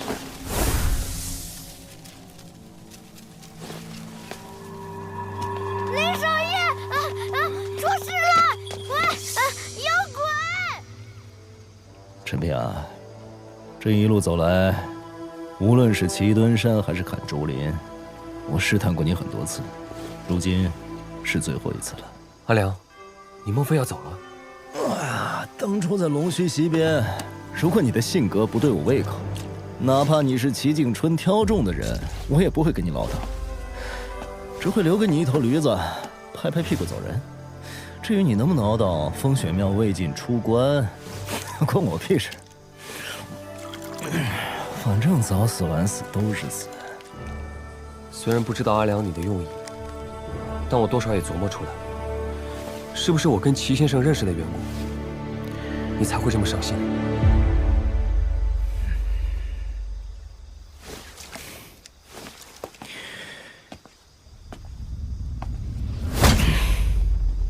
齐景春他死了。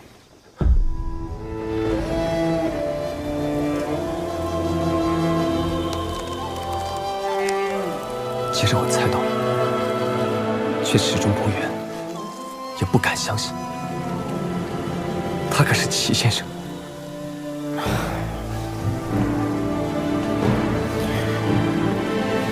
他跟你一样，是一个不折不扣的傻小子。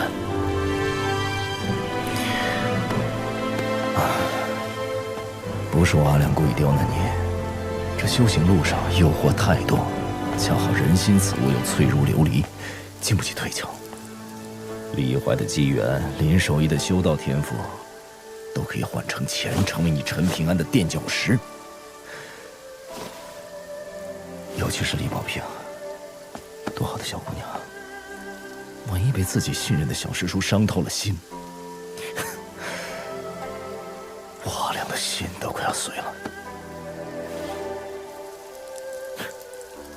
既然齐景春选中了你，还不愿过多试探，那就由我替他来做，看看你陈平安值不值得千锤百炼，是不是块真金白银。阿良，你放心，我虽然喜欢钱，但只喜欢我双手挣来的。我是怕齐先生会失望，怕我护不住宝平他们。阿良，你现在觉得我怎么样？要是觉得我不行的话，这门差事就你最合适。哎呀，我阿良随心所欲惯了，不喜欢你的风格。你的那种迂腐，换成齐景春的说法叫正直。但是有些事情，又做得让我很痛快。对我阿良来说，路要自己走，人要自己做。你陈平安也该这样，不一定全部都像我，但是腰杆要够直，拳头要够硬。最重要的是，活得够久。当年我拒绝了一个少年的请求，我跟他说，他读书比练剑更有出息，毕竟这屁大点江湖没什么好的。也就酒还行，但我现在觉得应该对你也说一句，相信我，你练剑比练拳更有出息。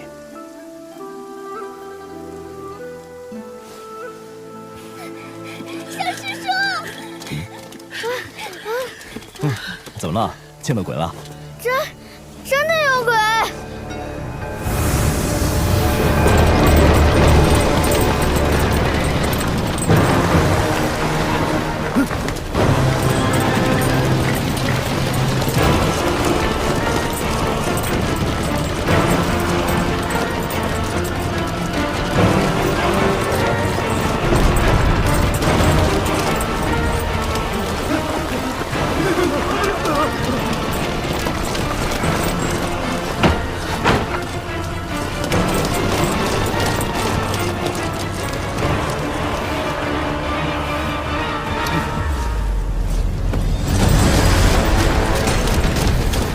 大人为何没有地界？甚至连一丝剑气都感受不到。徐大人出不出手是他的事，我刘裕身为兵部五选四郎中，亲手将他的脑袋拧下来。你就不怕他是那传说中的第12？我求他有那本事，老子还怕这张大的寡蛋！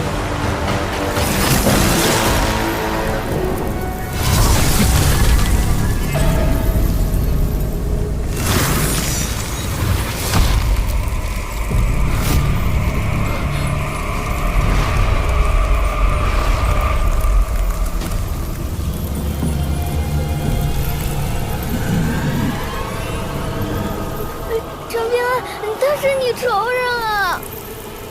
你别看我呀，看林少一，看陈平安，也不是，看阿良也行。啊，阿良！放心吧，小王八蛋，这尊阴神修道有成，跟了你们一路，是有人专门派来接替我保护。阿良，你大爷的！哎，这些孩子交给你。最少护送到大黎边境野夫关。前辈，为何愿意相信一个来历不明的阴物？哎呀，你长得这么不近人情，一看就是面冷心热、侠义心肠。是因为像前辈吗？你说话挺逗啊。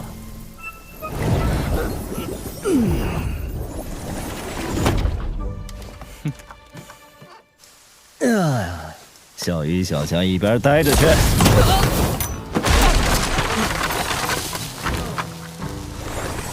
林怀，你是不是天天踩狗屎啊？你才踩狗屎！把那本断水大雅打开。全家都踩狗屎。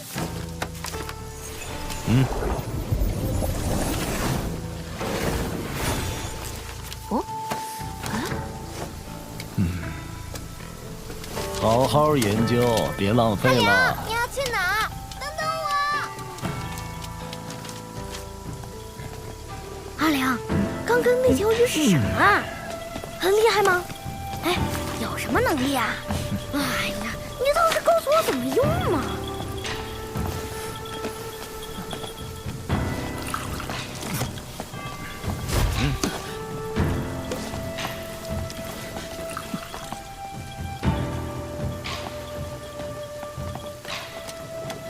最后，毛驴谁要啊？阿良，你不会要死了吧？那你可要把你的宝贝灯留给我呀！这家狗滚你娘的！有多远滚多远。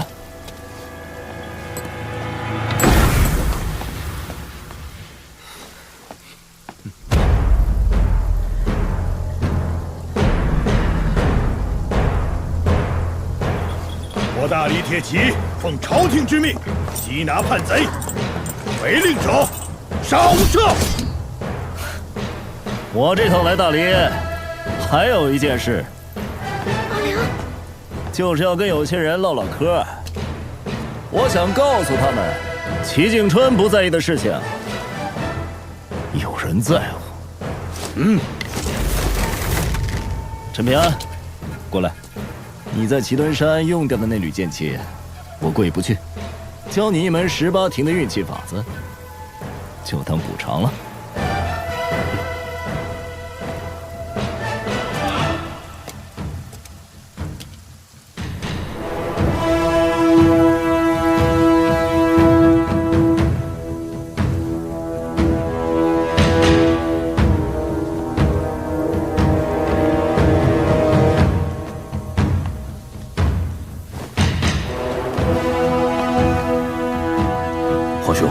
那人根本就不是什么风雪庙未进，身份底细更是一概不知，极有可能是11，甚至12境的危险人物。这次一定要闹这么大吗？无妨，我大黎有着白玉京做镇国重器，不过是多一件的事。看好了。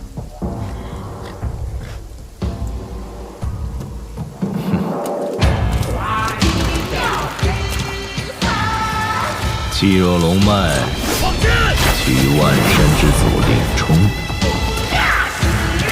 此处为1庭，快过36关，至浮屠穴。此为2停。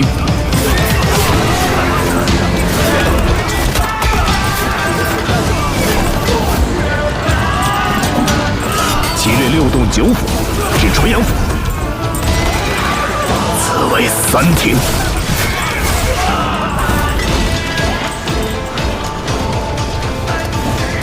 行经百脉，气贯灵台至玉叶宫，此乃第4停。绕行4至，经过百害之躯，至此神府，此为5停。气降至胸前，聚于云门府，内外调和行云流水，皆以界险，此为6停。气至腹中，归于丹田，温而不燥，冷而不凝，此为7停。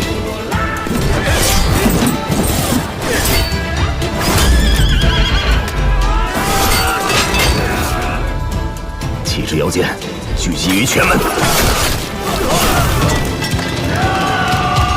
此附着深藏不露的拳眼，积聚剑气深厚而不显，带上而放，此为17停。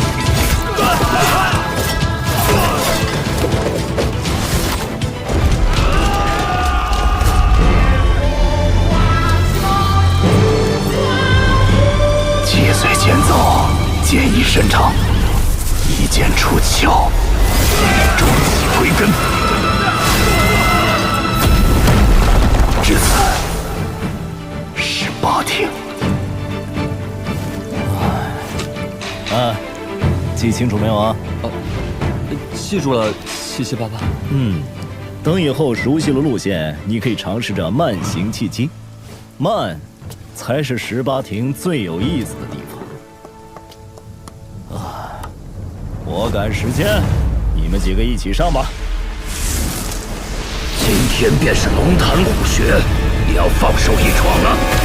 拼上一身道行，未必没有胜算。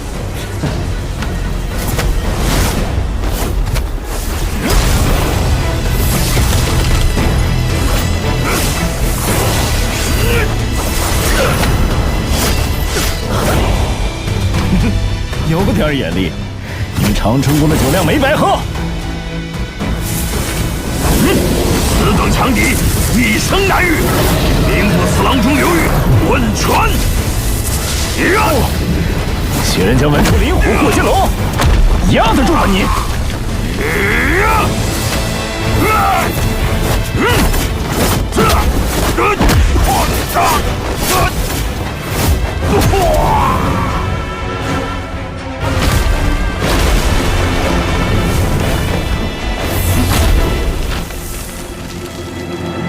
许若，你真是个傻子！见到了这辈子最仰慕的人，肚子里的问题是一个都没来得及问。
祖母，你可知道这一架我为何要打？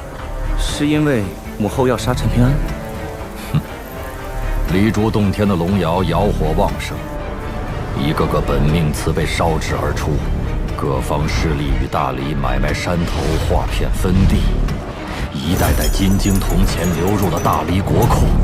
我大理宋氏经营离珠洞天数百年的收益，皆倾注于此。这白玉京是我大理最大的杀器，所以这场架必须要打。我大理要告诉整座东宝平州，若有山上神仙敢与大理作对，他就要先掂量掂量后果。哦，这大理皇帝倒也有趣啊，厉害厉害。小宝平，这算是世间品相极好的养剑壶了，送你了。能不能借你那把侠刀降服一用啊？嗯。阿良，如果刀坏了，就不用还给我了，因为我跟你是朋友。这话暖心窝，我喜欢。放心好了。阿良，是不是还要干架？我帮你。帮你摇旗呐喊。哎呀，以前跟你们说我阿良有多强，剑术有多高，你们不信，还嫌我吹牛。你们呀，真是年少无知啊！我阿良这辈子就没吹过牛。护住他们！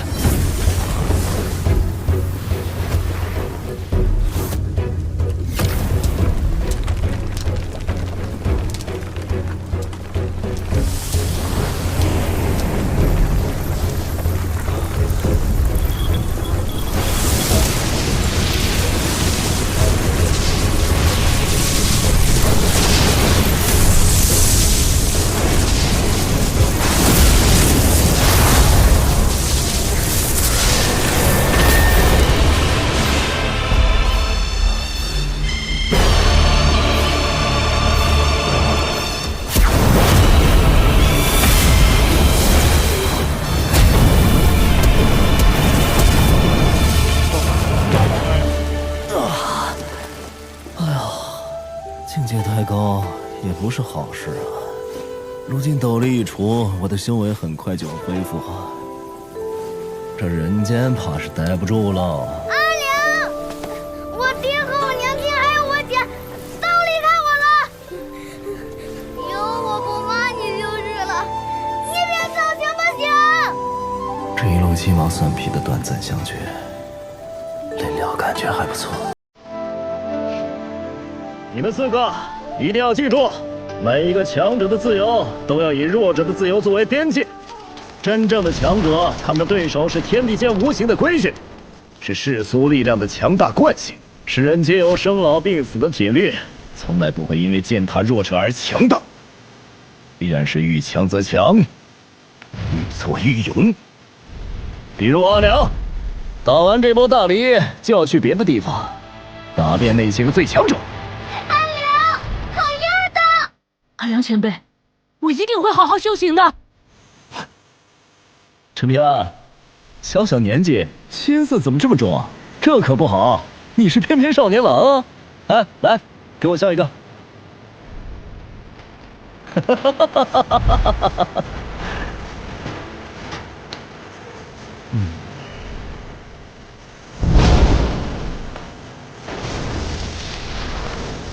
走了。阿良这么急，还是那种不讲道理的急。小子，一定要好好练剑啊！以后要跟我阿良一样猛，更猛的话，那算了吧，难得很。阿良，你放心，你可要说话算话呀！我一定会好好练剑，知道吗？阿良，你说的话全都记住了。老头子，你说的没错，有他们在，才是有希望的人间。这个人间，好看得很，好看得很呐！为了这样的人间出手，才是我阿良。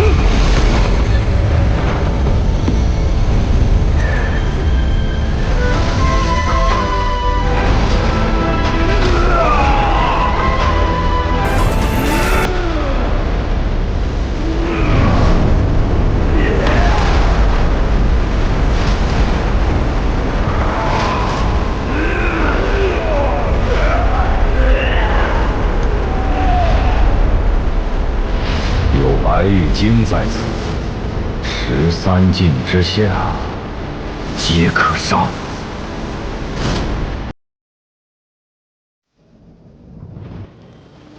他们说这是教化，是引导向善，是大道之行。一群自命不凡的老不死，用他们那套陈腐的规矩，像塑造泥偶一样塑造。他们让我诵读那些他们自己都未必明白的经历，要我压抑心中所有的情绪，磨平我全部的棱角，变成一个所谓的人，一个符合他们三教理想的人。凭什么？就因我身为异类，因我血脉里带着不属于这个人间的东西，都是狗屁！什么狗屁教化，狗屁大道，全都是用来粉饰他们想掌控一切的野心。孽障，放！够了！这些因果还轮不到你管。出于私心，若他不逾越规矩，留他有何不可？这世间不该只有以强凌弱这一种道理。他跟那些人不一样，但我也不懂他，因为他，我才选择变成这样一个不伦不类的存在。陆老、栾巨子，准备的如何？目前白玉京的12楼飞剑，皆已关联整个大理气运，若是同时祭出，恐怕20年内都难再驱使。木儿，你随陆先生学习望气之术有一段时间了，能否探知那人的境界？感知还很模糊。陛下有些心急了，堪舆之学岂能一蹴而就？何况那人刻意隐藏修为，宋牧有所感知，已是出类拔萃，天赋远超同辈翘楚了。我儿子嘛，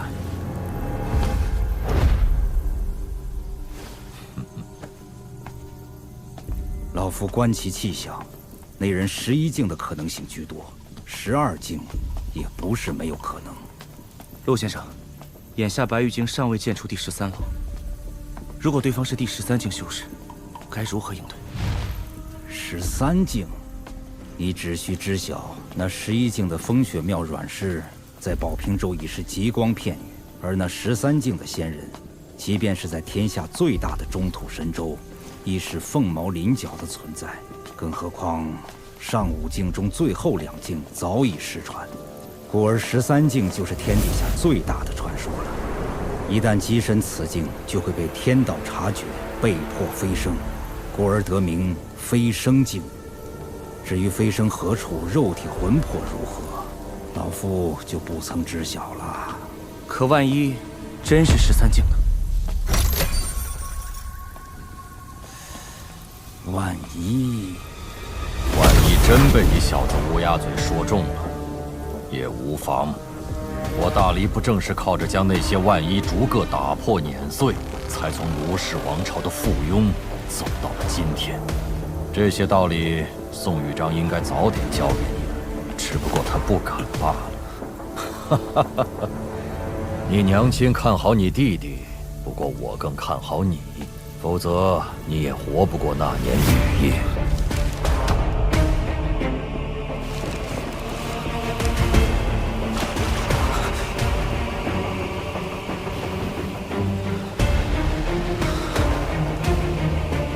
原来是你。至于那位齐先生，是我有愧，大黎对不住他。可你是他的弟子，就很好。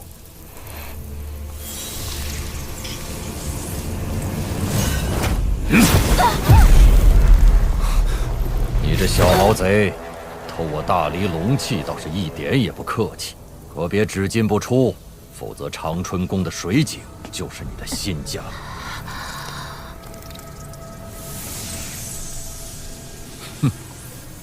胆子这么小，当初还敢一次次跟齐先生发脾气。奴婢不敢。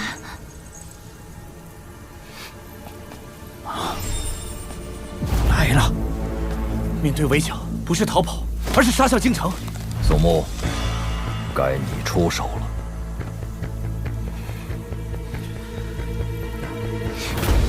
一气化三清，三清化九霄，九霄生12，飞剑列周天。天火、地火、人火、劫火，四方五帝聚真气。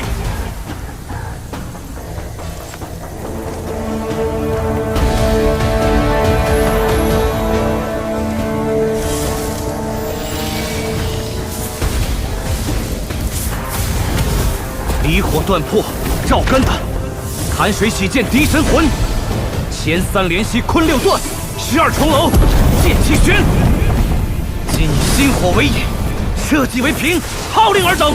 香火、砥柱、震岳、三海、桃枝、雷霄、紫电、经书、梵音、浩然气、红妆、云纹、起剑。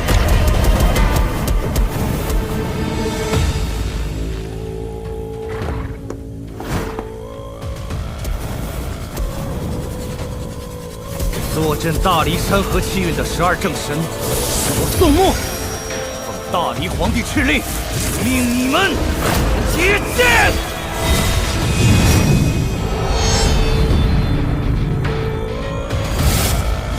居然连我们都要杀，看来这骨头够硬的。恐怕我们还不够数。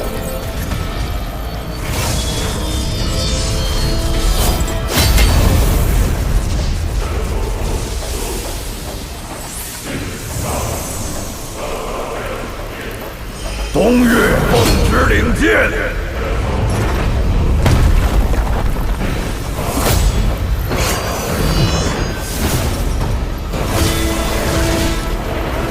中岳奉旨领剑，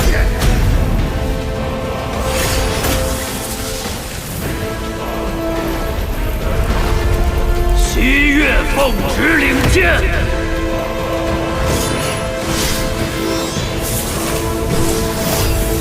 北岳奉旨领剑，南岳奉旨领剑。这可是立功的大好机会，绝不能让这贼人闯入京城。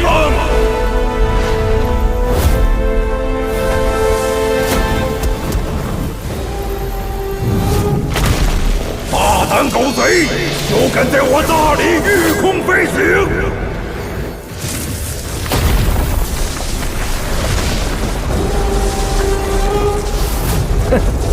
来势汹汹啊！我是赵大理皇帝，识趣的就滚吧！有大理12正神在此，休想越过京城半步！你们已经被我包围了！狗贼，就是走吧，败给我不丢人。我大理东岳正神有不战之理。又是个呆子，给你机会你不中用啊！直接躺下不好，看个门儿，玩什么命啊！怎么会？东岳正神的金身还有飞剑就被击碎了，这不可能！行百里者半90。再来，西岳听令。大理如此欢迎我阿良，这剑再不出，有点说不过去了。呼，不对，是刀。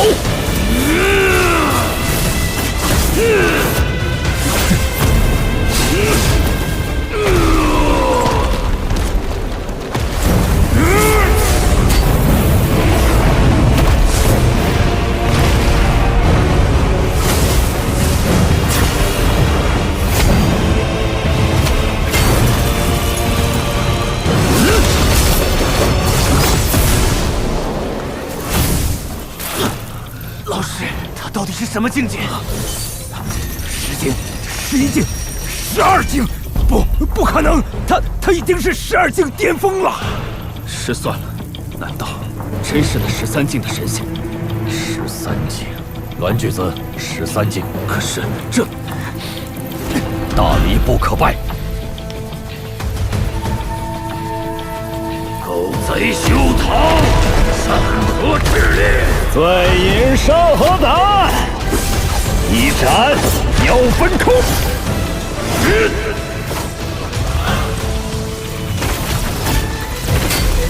剑气，烈云崖，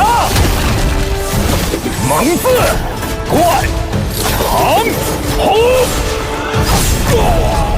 来，还有哪个不怕死的？剑锋为笔墨。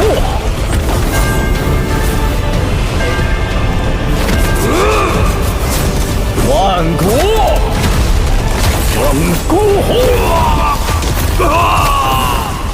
狗贼哪里逃？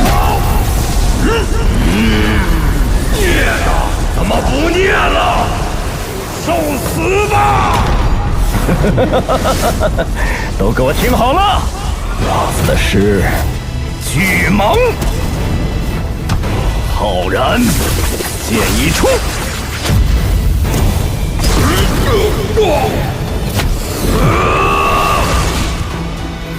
扫尽不平路。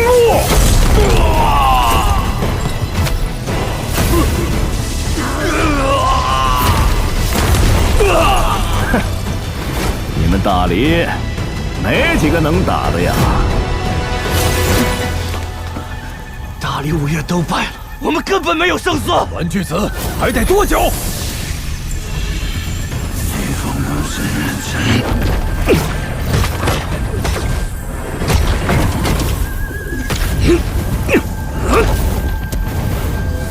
陛下，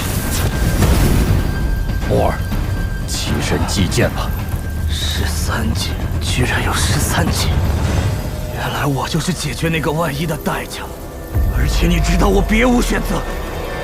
你可以选择站着死，祭剑吧。墨儿放心，老夫会为你护法，你只需全力祭剑，那狗贼在阵中必死无疑。如果我死能碾碎这个万一，那我宋木接剑！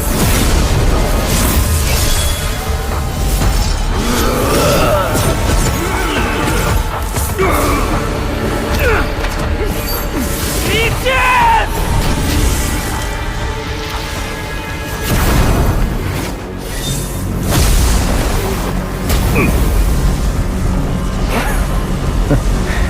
这假东西还真厉害！去！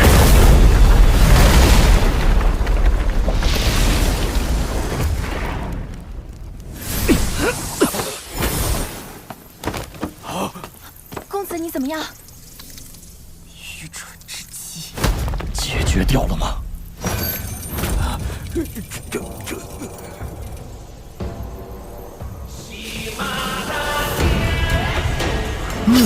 这刀还不错，但保平用还得放一放。萨里，可要接好了！不好，冲白羽进去了，快拦下来！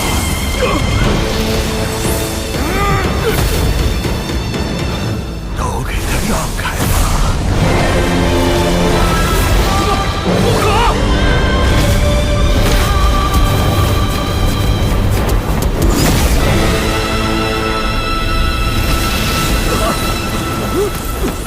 国师大人，怎么会？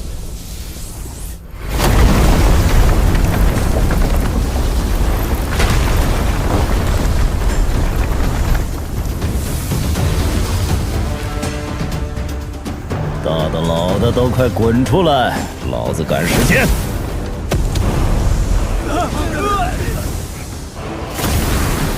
哦，石镜武夫，大理宋长靖，愿酣畅一战，虽死无憾，不枉此生。不错。喂，里头的5个，哪个是大理皇帝？还不快出来磕头认错！我数到10，1。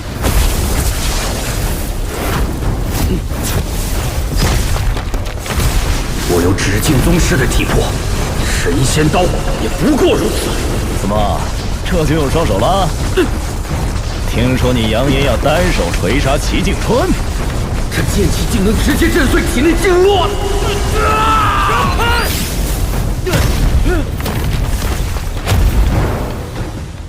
墨家雷甲。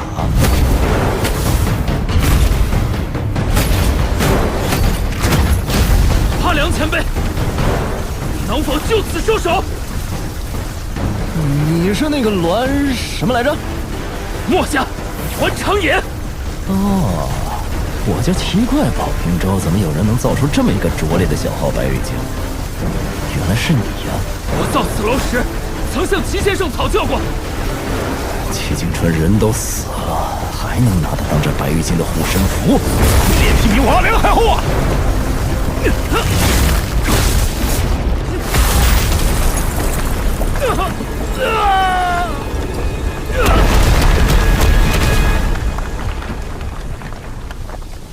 我跟前辈没法比。齐先生说起前辈时，也是前辈此时的表情。别以为你这缓兵之计我看不穿，我若再劈一刀，齐景春为大黎国运带来的裨益，我会全部收回来。多有得罪，大黎宋正纯见过阿良前辈。你就是大黎皇帝？行了，身为帝王还敢偷摸机身炼器，是实境修为，胆子不小。伸出头来，让我砍一刀。好，我死后只求前辈不要为难大黎。跟我谈条件？还没睡醒吗？陛下，胡说！阿良，不可以杀他。崔禅，你这个不争气的王八蛋，还有脸来见我？真当我阿良不敢把你一刀砍死？阿良，是你当年亲口说的，我崔禅可以走自己的路。任何人在追求一件事情的时候，都会付出代价。但是阿良，齐景春后半生的心血都在大理。你放屁！人都没了，还有脸跟我说这个？我说的是事实。齐景春真的希望大黎能够走出一条不一样的路来，哪怕到最后他只有失望，你也不能否认齐景春选中的人依旧是大黎龙泉县的孩子。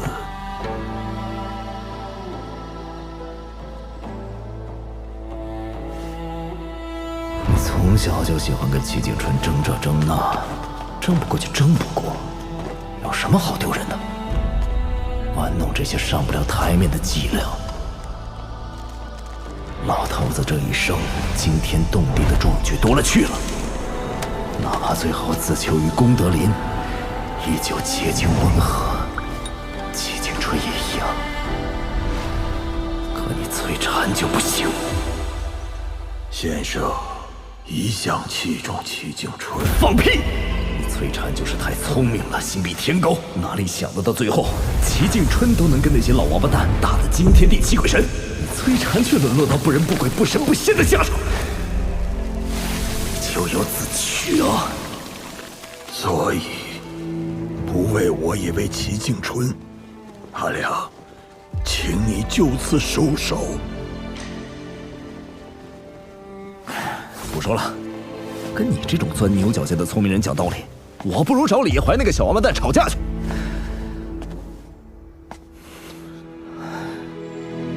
我最后一次见到老头子，他说你所追求的学问其实不错，但是做的不对。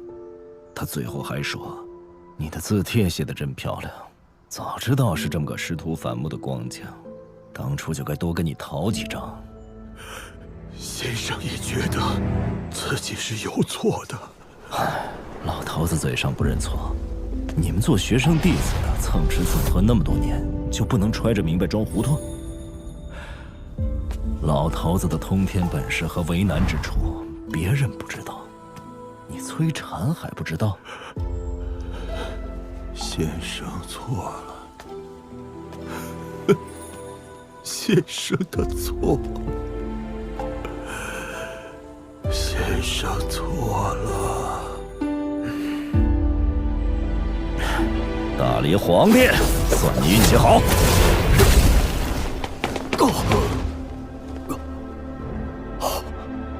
我的长生脚。放心，他缓2-3日便可无恙。魏部，老刘的命是你救下的，我个人欠你和祁敦山一个人情。顺手为之而已。那位捞起你金身的少女转世，我会让长春宫倾力栽培。我会吩咐他们，返回大离京城的时候，先步行走过祁敦山，再与共背归。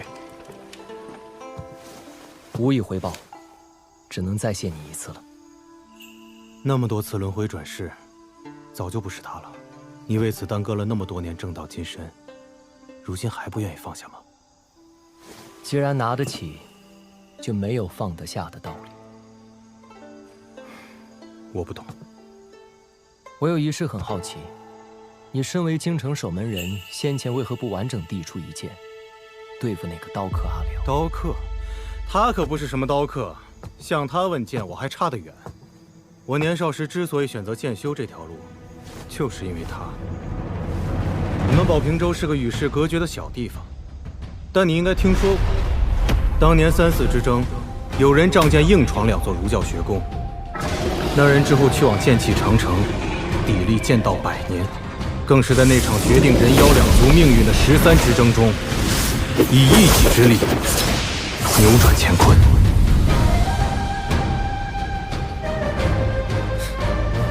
你被他捅了一刀还活蹦乱跳，够吹一辈子了。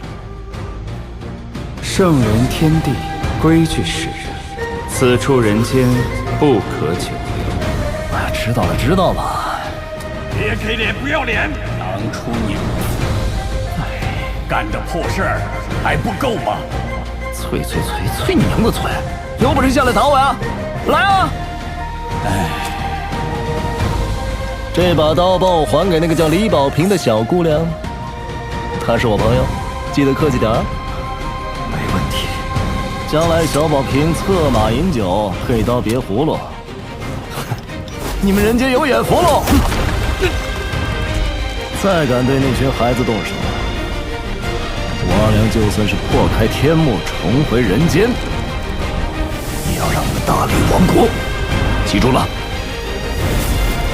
来，天上的告诉我，是佛法远还是道法高呀？到底是谁的本事大，拳头更硬？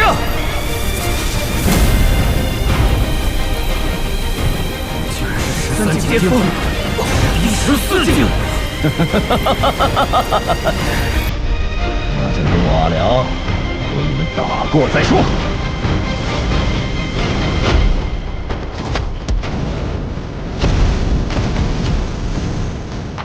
你总喜欢跟蝼蚁讲道理，这家伙就跟你不一样。可我为什么觉得还是你更好一些？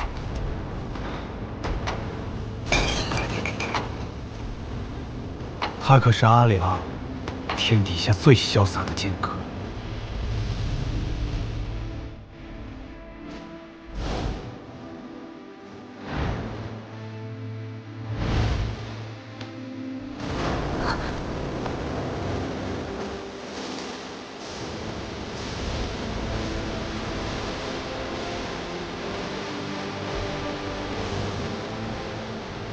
老头子，你说的没错，有他们在，才是有希望的人间。这个人间，好看得很，好看得很呐！为了这样的人间出手，才是我阿良。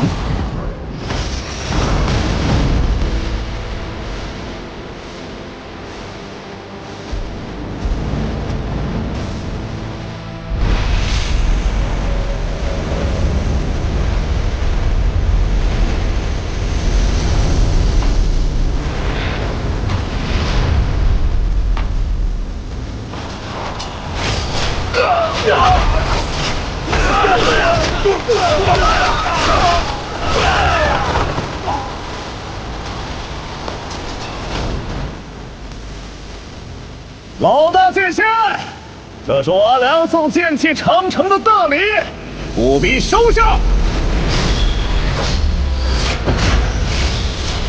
镇业，此地，金树，红柱，临门，浩然气。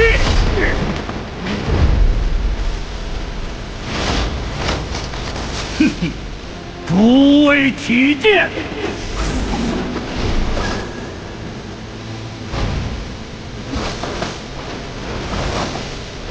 送狗日的阿良！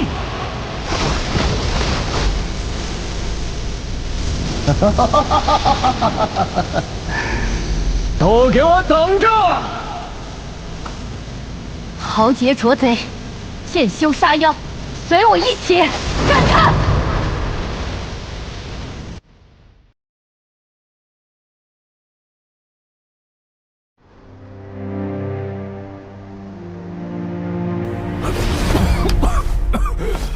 陛下，好一手无上秘术，朕的长生桥已经断了。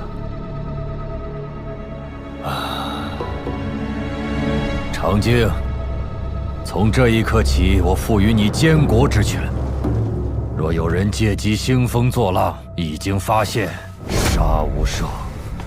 那么娘娘她，我亲手处置。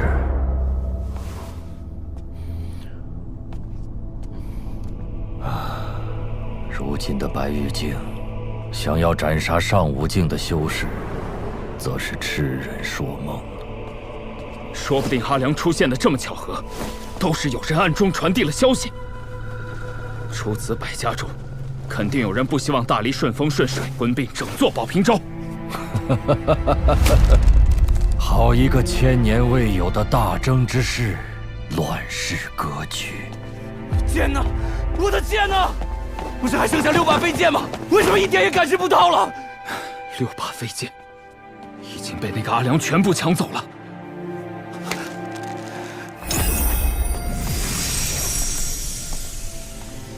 飞剑没了就没了，天塌不下来。没了就没了？你怎么能说得这么轻巧？这12把飞剑，对大黎日后南下有着不言而喻的。对于一国君主而言，不要怕天大的麻烦，只要能够解决，就意味着你的王朝会变得更强。如果无法解决，就说明你治理江山的本事还不够。眼下这道大坎儿，我和大黎都没能跨过去，很遗憾，但是我不后悔。为什么？因为这愈发证明，我一手订立的大黎国策是对的。山上之人，无论善恶，都需要被关进一座笼子。他们做神仙求长生，大黎绝不干涉。但一座王朝必须有其底线，至少要让那些山上的神仙在某种规矩之内行事。我要让我大黎有底气和本事，为神仙眼中的蝼蚁般的百姓讨回该有的公道。虽然现在能讨回来的公道很小，就这么大一点儿，可是比起那些给山上神仙们为奴为婢的王朝国家，已经是天壤之别了。但我希望以后可以更大，我大黎可以站着死，绝不跪着活。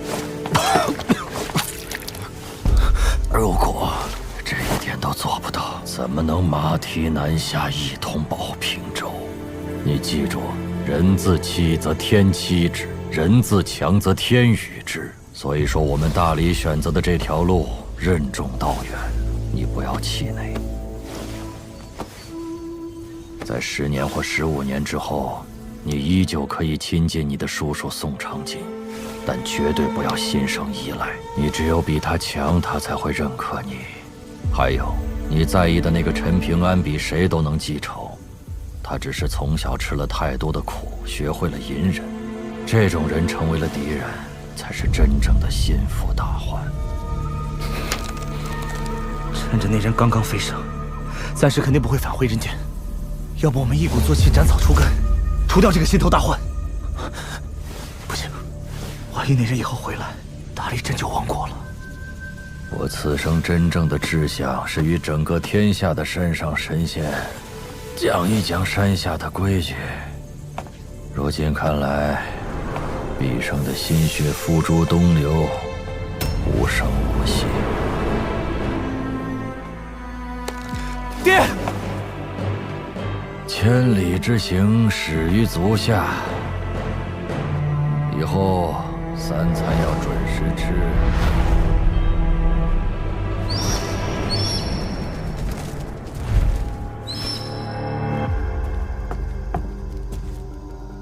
崔国师，这场无妄之灾，我该怎么办？等死。你在胡说什么？运气好的话，等个半死。那你崔禅能好到哪儿去？你一开始就认识那个什么阿良，对不对？所以你为了讨好他，故意打开京城大门，任由他一路杀到那座白玉京之前。你这是死罪，死一次都不够的死罪。如果我不撤去京城大阵，白玉京之前肯定要死人。我是一个跌倒过很多次的可怜人，吃得住头。但娘娘你不一样，如今宋牧已经失去了利用价值，所以估计你巴不得那小子早死早超生啊。国师怎么睁眼说瞎话呢？那把原本用来坐镇白玉京13楼的飞剑符箓，被赠予了你的心腹大将，有望跻身上武境的杨花。但陛下又下懿旨敕令，让他走上了江水神明的长生断桥不归路。怀璧其罪。等于断了娘娘你的左膀右臂。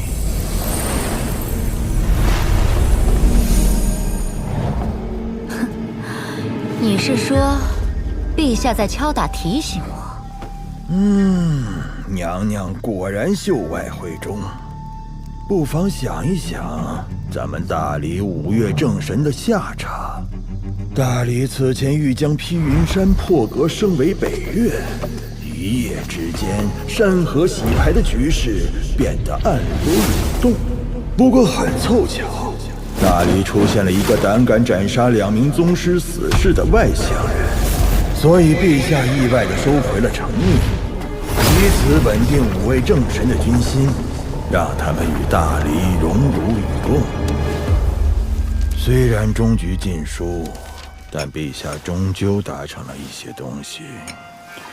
君主任用臣子，有些时候不妨用一用那些犯过错、吃过打的人，甚至可以重用，因为吃过痛、长过记性，就会格外听话。那崔国师觉得，陛下为何敲打我？你费尽心机让宋吉新成为白玉京的主人，获得12柄飞剑的认可，看似是娘娘对儿子的补偿，其实没那么简单。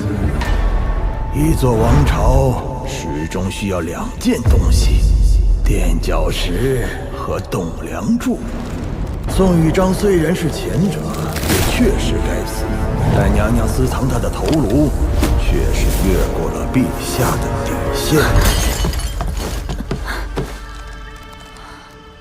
至于你为何要将长子宋牧作为弟弟宋和的垫脚石，我不感兴趣。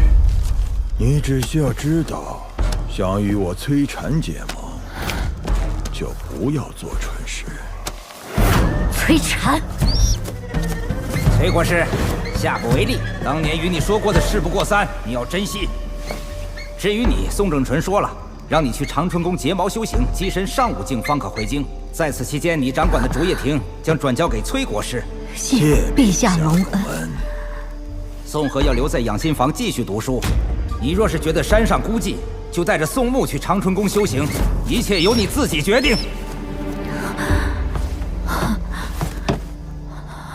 杀人不过头点地，诛心之痛万万年。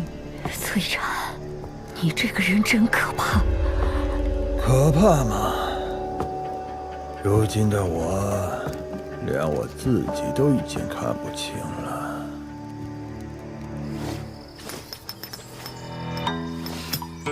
今天在学塾读书多不多呀？少说点风凉话。看来你们先生切断了你与崔禅之间的神魂联系，是个不错的选择。我的神魂被困在这具躯体中也就算了，还必须天天认错念书，我就不该来这破地方，还动天伏地的。他娘的，这地方根本就是我摧残的倒霉地。不错，总算是有了点少年模样。不错个屁呀！天天罚我读那几本破烂书，还要我给那个姓陈的当学生。哎，我跟他陈平安能学什么呀？烧菜烧炭呢？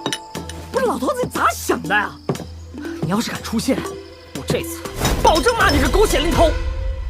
少年侠气，英雄胆色。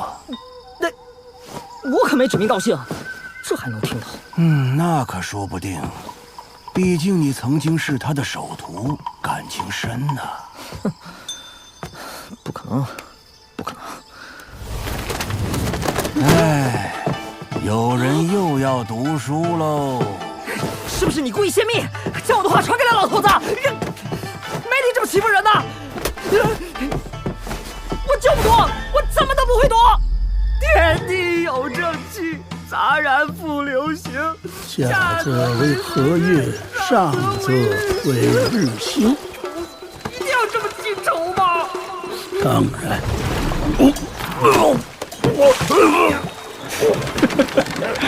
抱拳买醉。这大风大浪的有啥看的？真是没见过世面的穷酸秀才。让我逗逗你。哎，老爷子。那你觉得咱们大黎的风光咋样啊？很好，很好，人杰地灵。那咱们大黎国师的骑术是不是很高啊？很高，很高。那大黎是不是北方最强的？最强，最强。看来老爷子是个大人物啊！哎，要不要去尝尝那画舫花酒啊？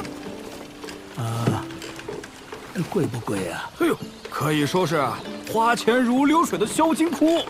哦，等我上岸，我找我新收的弟子借去，他可有钱啊！老爷子，我跟你开玩笑呢。你这人脾气太好了点儿，哪有你这么好说话的？哎，真想喝酒，我带你去喝自酿土生，便宜又地道。对了，你可曾听说过山崖书院的齐先生？啊？不曾听说。大黎是有点不一样啊。我曾经途经一座只有2个边族的边境小烽燧，结果有仙人落下讨要吃食。要是换成别的国家，那还不得跪下磕头，双手奉上啊？可他俩是挺直腰杆跟仙人说话的。嘿，感情老爷子你还看见过神仙呢？哎，那些个外乡游客都说我们冲淡江下边有水鬼河婆什么的，可我乘船30年了，一次也没见着过古怪玩意儿。口言善，身行恶，活妖女。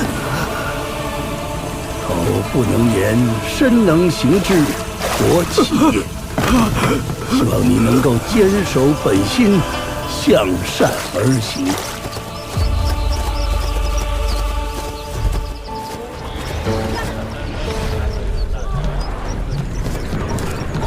哇，这边更好看！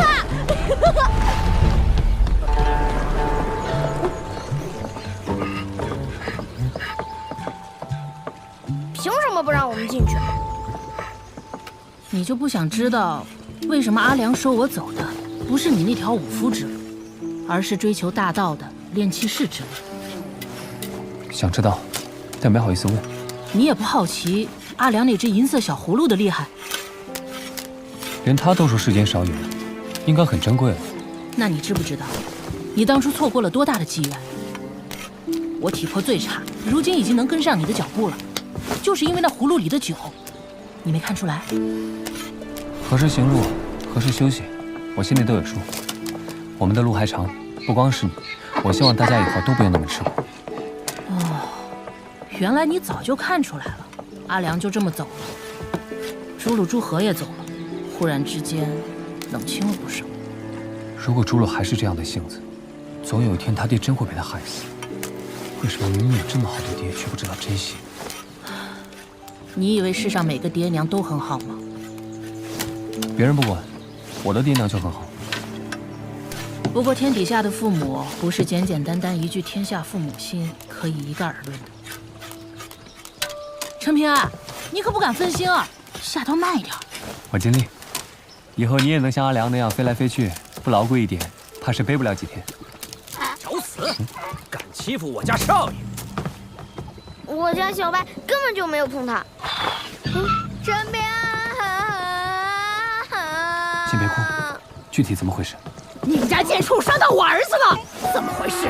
刘怀，是我没管好小白，对不起啊。但是他主动惹小白的，还刺伤了小白的蹄子。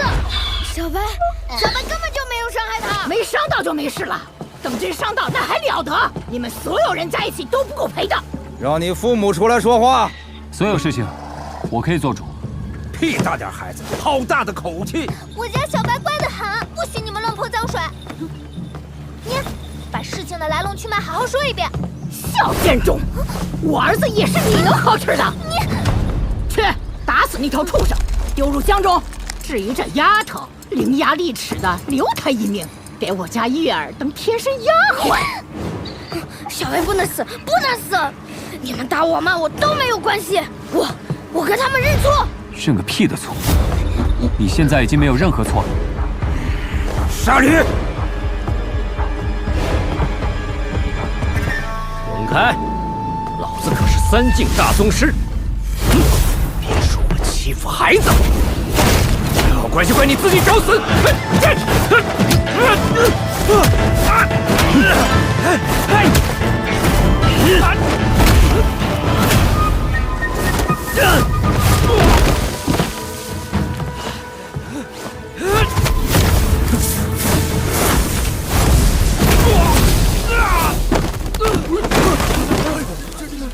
匪人如此，丧心病狂啊！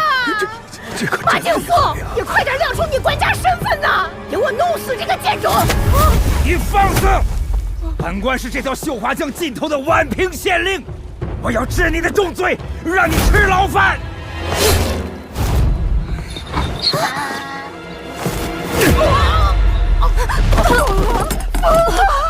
只要是个人，到了懂事的岁数，就要讲道理。少年，先生，老夫劝你一句，适可而止。老先生，我只是要一个道歉。休想！到了宛平县下境，本官要让你这个匪徒见识一下我们大理的律法。你好像觉得自己的拳头比我的灵虚剑更能讲道理呀！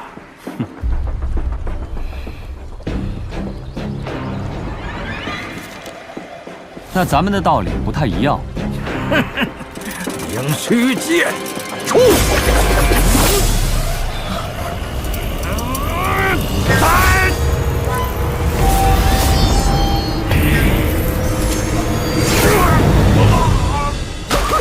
救命！救命！我不会游泳。王先生，你活了这么大一把年纪，道理都学到狗身上去了吗？我错了，我错了，是本官错了，少侠饶命啊！对不起，陈平安。你该说的对不起早就说了。我们今后去大隋的路上，还是像今天这样，不惹麻烦。但麻烦找上门了，绝对别怕麻烦。做不做得到，刘汉？我可以的。陈平安，你打架好生猛啊！要不然以后我也叫你小师叔吧。以后再说。如果，我是说如果，以后真遇上了拼命也打不过的对手，那就赶紧认错认怂，不丢人。活着比什么都要紧。小师叔这件事不行的。我觉得可以行。我反正听未来小师叔的。小师叔，簪子，你头上的簪子不见了。上船之前明明还在的。簪子就这么没了，不找找？估计是有人拿走了，没关系，上面那8个字才是真正的道理，我已经记在心里了。等我以后给自己做一只，刻上一样的字。善。能否殊途同归？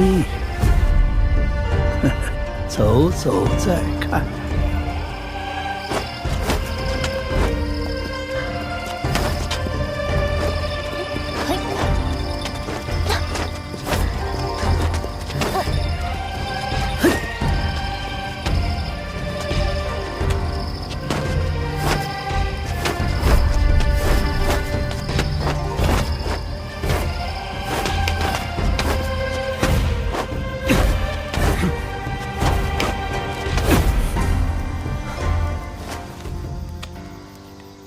小师叔，你是不是有心事啊？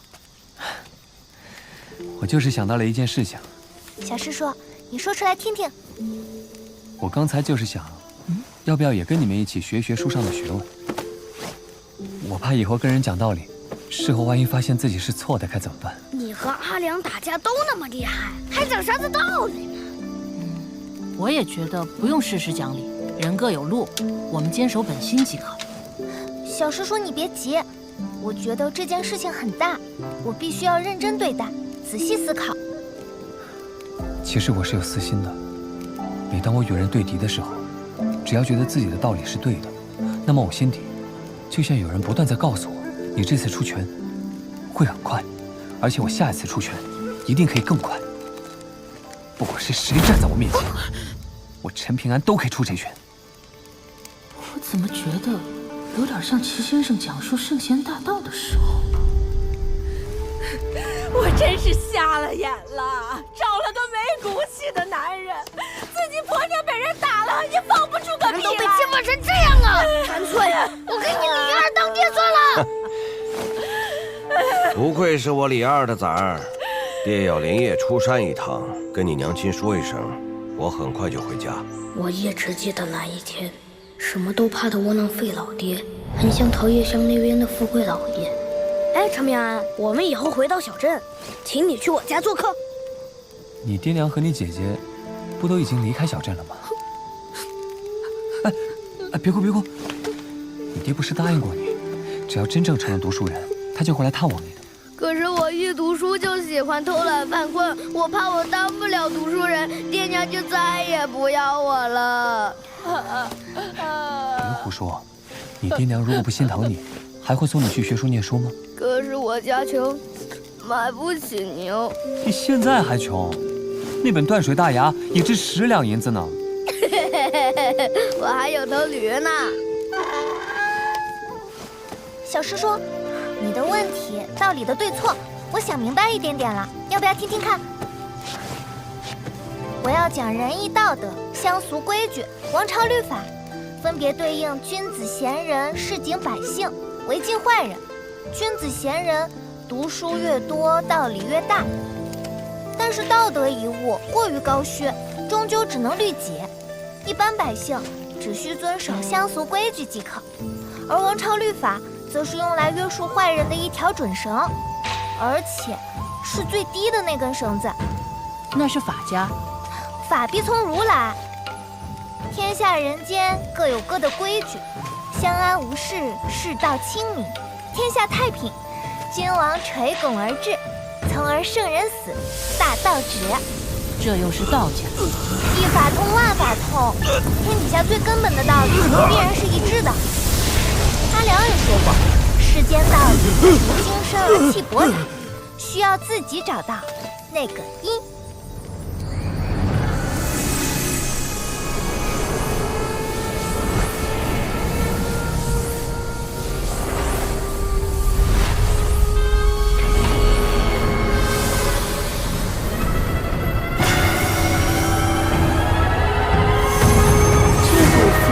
为何会吹灭我的灯呢？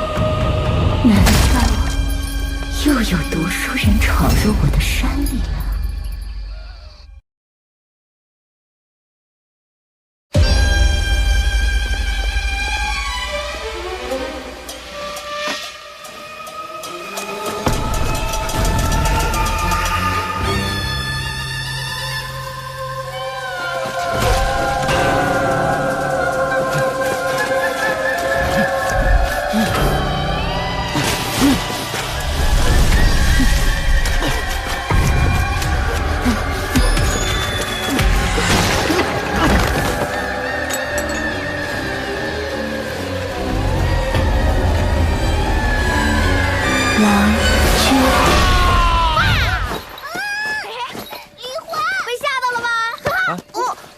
鬼为什么专挑读书人下手？书上说，他曾身披嫁衣，却被心爱之人抛弃。不过这种山水志多是杜撰，不必当真。哼，女鬼有什么办法？你看他有种出来试试，都不用阿良出手，陈明安一拳就能把他打趴下。陈明安，我想尿尿。你就近解决，我在旁边守着。万一真遇上鬼怎么办？怕什么？阴神前辈不就是鬼吗？对啊。小白，胆子大点。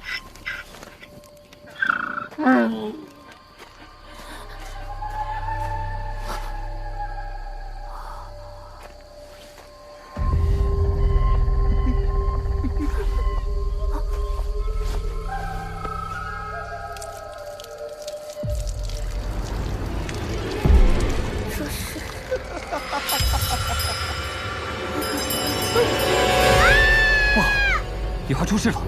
有鬼！有鬼呀！他凶手，他领刀手，还有那边的。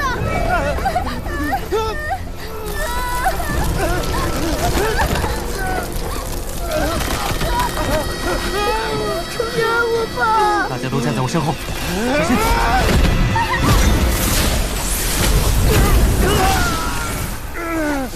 诸位莫要近身，这小儿们污秽缠身，邪乎得很。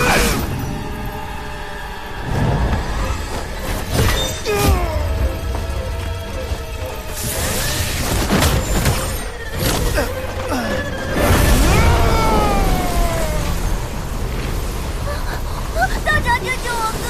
救救我哥！来客出世，鬼来客坐山前，邪弄不出，万邪弄不开。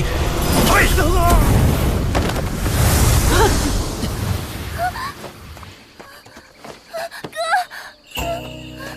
神仙显灵，多谢道长相助。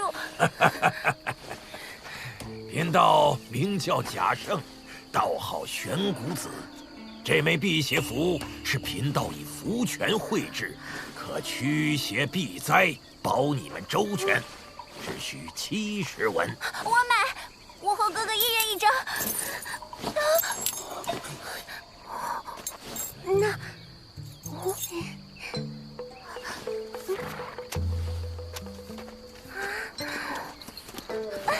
太好了！这演的也太差了吧！小镇丑陋，外面都没知情。看破不说破。哎呀，我看诸位远游至此，已有血光之灾呀！老道，你不是瞎子吗？怎么看到的？贫道看人不看皮囊，只需心观气象。萍水相逢也是缘，我这儿还有些剩余的辟邪符，可帮诸位驱邪避灾。便宜些，每人50文，怎么样？感谢道长，但符纸就不买了，我们会小心的。哎，此山大有古怪，诸位还是要有备无患呐。我们儒家圣人有教诲，萍水相逢，不与怪力乱神。罢了罢了，佛家不渡无缘人，道门不救蒙蔽汉，你们自己小心便是。哎，看这天色，山雨欲来呀！起来，没用的东西！师傅，咱们演的那么卖力，那伙人还是没上钩。老夫虽目不能视，但是心明如镜。那些人不简单呐！上次三指山，辛辛苦苦一场捉妖，最后赔得精光，半文铜钱都没挣到。这回要是挣不回来，咱们都得喝西北风。师傅，你不是常说我们修道之人要有平常心吗？谁给你的胆子？教训起师傅来了！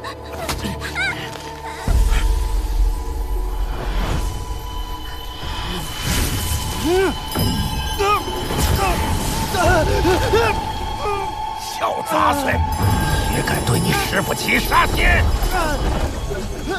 师傅，你就放过师兄吧，我答应师傅，3天之内争取多给师傅1级符权。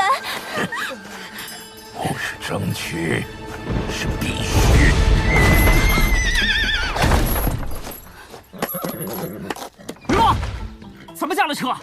饭都要晃出来了。公子，马儿突然受惊，不愿前行。亡国的皇亲贵戚，连马车都驾不好。畜生鼻子灵，这可不是活人走的路。无妨，前行1里，再向东拐3里，就能上官道。看来国师大人读了不少圣贤书吧？在外不许叫我国师，我的话你当耳旁风了？想杀我？要不要取出几颗困龙钉来，让你恢复点修为，多点胆量？公子，奴婢错了。知恩图报的道理，封神谢氏没教过。看看于洛，亡国太子还鞍前马后伺候我，他心里会没有怨言？只是比你更会当狗。这次远游，你们切记不可暴露身份。是，公子。哎，陈平安要知道地图被我动了手脚，别说收我做徒弟了，非打死我不可。啊，不过我可以把脏石头泼给你嘛，反正我现在是崔东山，不是你崔禅喽。无名山岭凶主蛰伏，没了阿良，看你撑到几时。燕子低飞射过刀，马一般加山白毛。月亮升毛，大雨冲号，天上关门鲤鱼翻，明日山谷不用烦。那老邓人真是乌鸦嘴。我们好像一直在绕圈子，这片森林不对劲。怎么了？难道是这张山水形势图有问题？还是说，我们已经被什么东西给盯上了？陈平安，从刚才开始，我就感受不到阴神前辈的气息了。要不我们往回走吧？不行，我曾经听龙妖的姚师傅说过，在山中遇到鬼打墙，是被不干净的东西遮住了眼睛，这个时候绝不能走回头路，否则会越陷越深。那该怎么办啊？有种土法子，是男孩向暗处撒泡尿，或许能破这障眼法。尿不出来呀！小叔叔，你看那边，陈平安，我们是不是撞鬼了？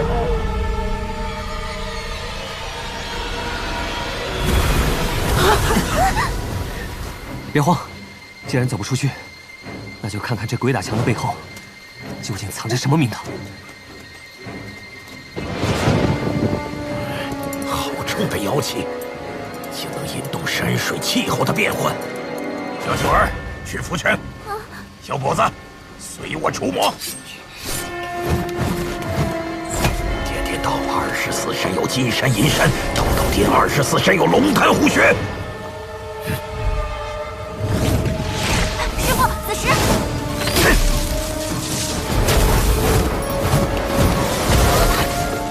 区区邪祟，乘着五雷轰顶。来，尽管来，全都化作贫道的无量功德。师傅，还有一只在你身后。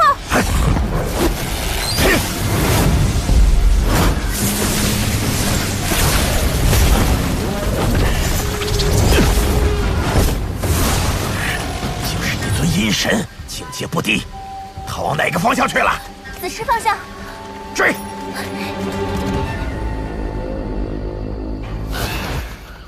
大家靠近，别走散。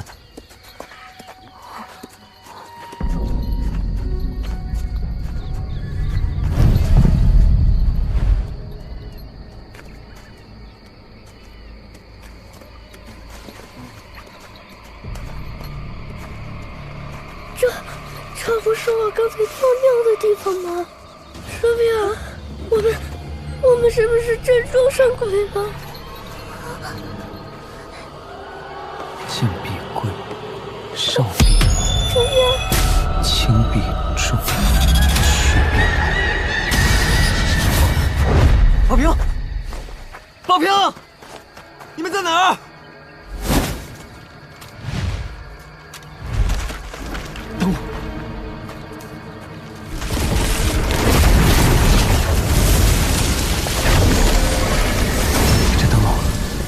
莫非是那书中女鬼的手段？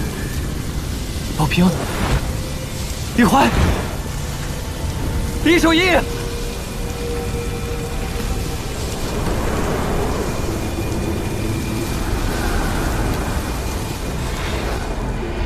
不行了，不行，不要丢下我。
是宝平他们。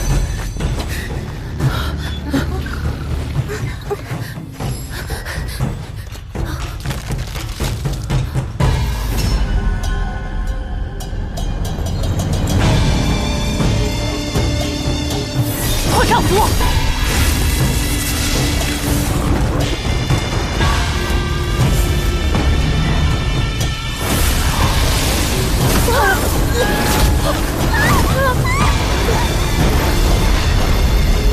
这么多贵客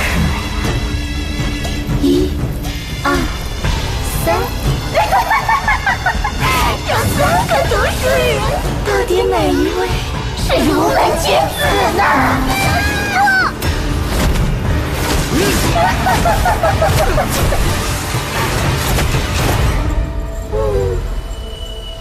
我们只是路过此处，无意打扰，可否请小姐放行？小姐，没看到我的衣饰吗？叫我楚夫人！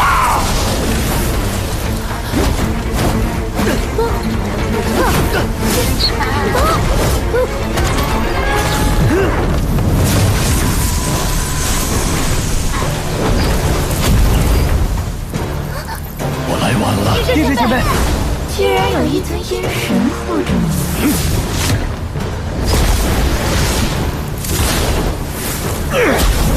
这位阴神前辈真是识人不清。如果要是放到几年之后，妾身这次肯定就不肯亲自露面了。所以，恕妾身今日无法招待。帝师前辈，放心，不会让几位小郎君久等的。休想！杀天雷！师傅是个假阴尸鬼，没完没了。好啊，出国未到这么多年，头一回撞见红衣厉鬼，赚大发了。几位施主退后，我们来对付他。多谢道长相助。小伙子，现出真身，助我一臂之力。人来各充之，鬼来各座山。千邪弄不出，万邪弄不开，奇迹如律令。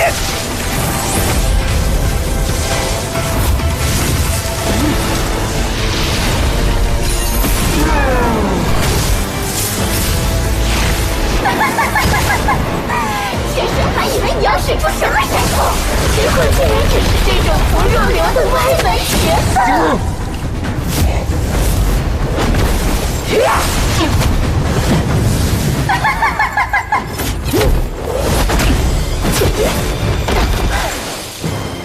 小伙子，还没结束！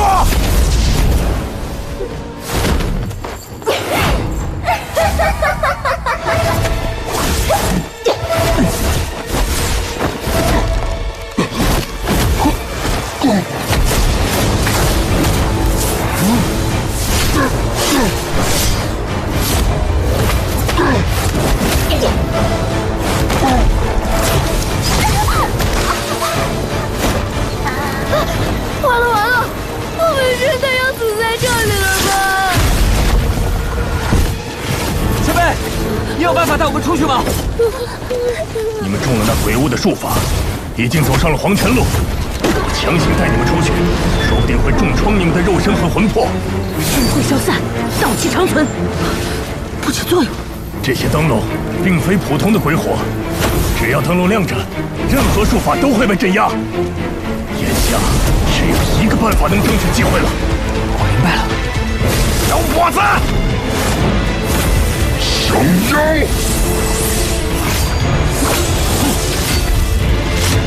坚壁鬼物，贫道这一次就替天行道，要你无来后典。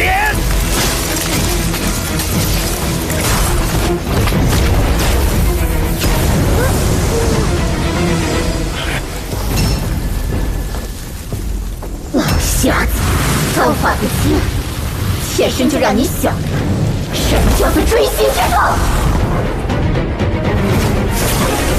师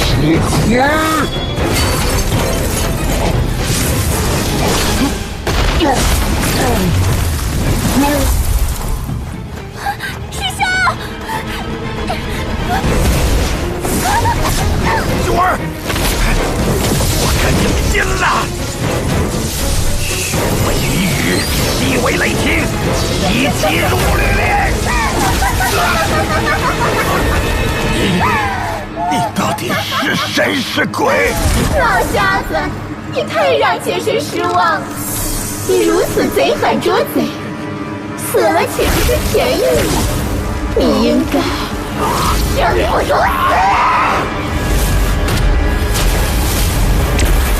陈平安，就是现在！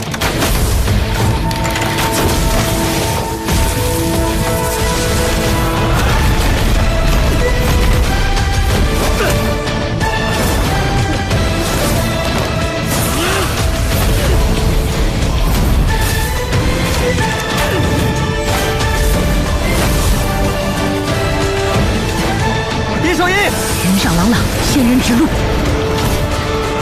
抓准了，浪着个毛，快走啊！啊，是谁呀？足剑飞石，就是这里。没空陪你玩了，走。小师兄，快走！我去见老道人。走。休息！你们真以为抗得住我的掌心？都得死！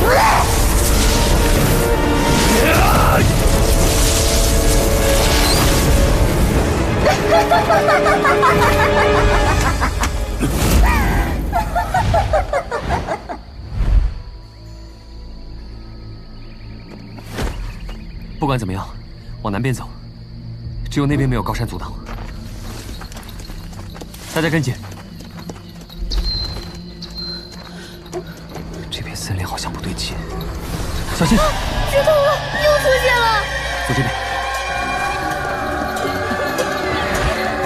好生俊俏，小姐的眼光真好。卢贵客的美。是小姐请来的客人，到底想怎么样？小姐只是想请几位郎君到府上一叙。陈平安，我还有2道剑气，杀他一次，迟了。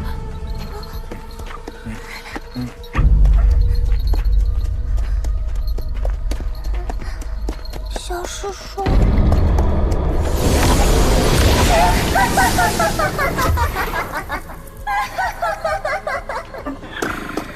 欢迎各位贵客登门拜访。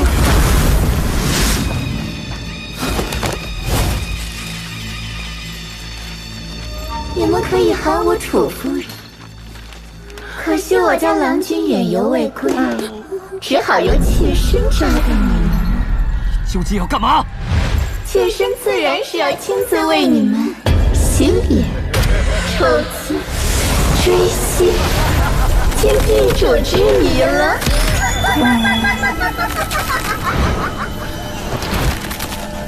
几位真的不见了？看来还是要切实亲自迎接了。我以前最喜欢读书人，可当我被我的郎君辜负以后，我才知道，天底下的读书人全是负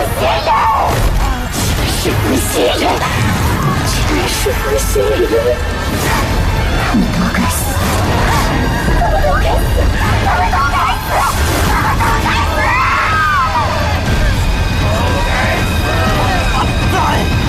我向你剑之会退。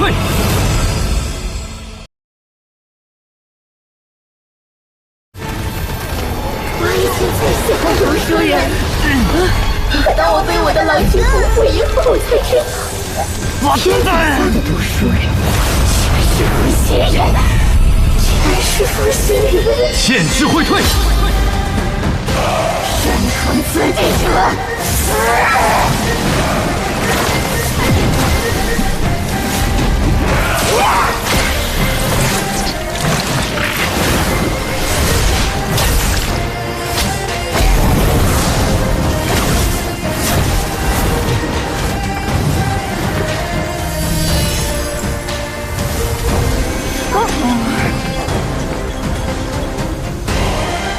一剑破万法，这就是剑修的威力吗？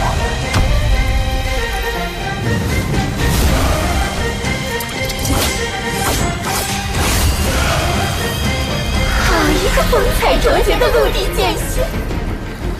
我真的很想知道，郎君嘴里的读书种子，会不会在泥土里开出花来？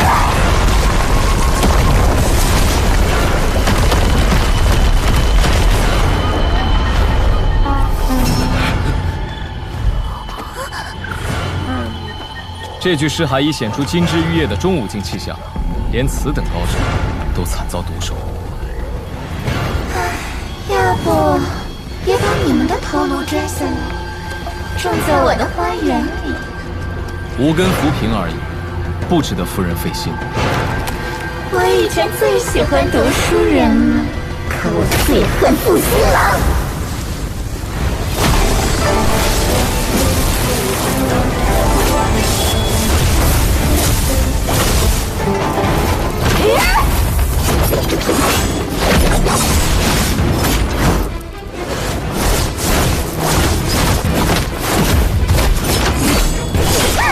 你想跟我切磋剑术？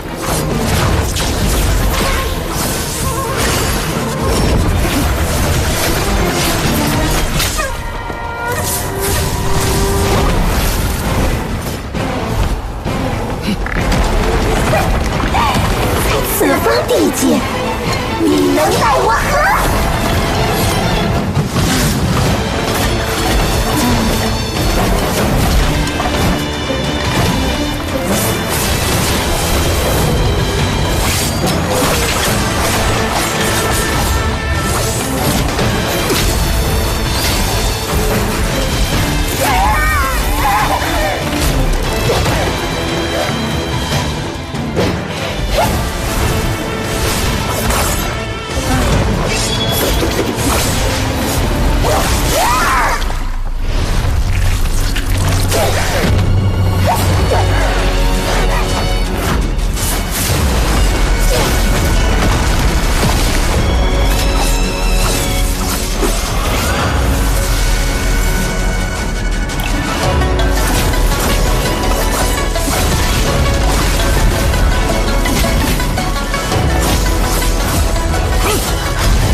原来剑还可以这么用，难怪阿良说，炼气士这条修行之路中，以剑修最潇洒，杀力最大，最不讲理。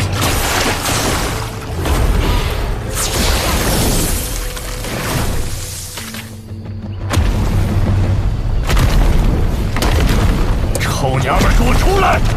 敢动那群孩子一根汗毛，我就打断此地的山根气脉！缠乱断就不管管！若是真被那阴神打断了此地山根，不但是绣花在内的3条大将，还有北边的齐墩山、铁浮江、龙须河，有哪一方能够幸免于难？之前我已经劝过你不要为难这些孩子，此刻又何必这般？楚夫人，再接我一剑。风雪命未尽，可以了。哼，是神仙台未尽才对。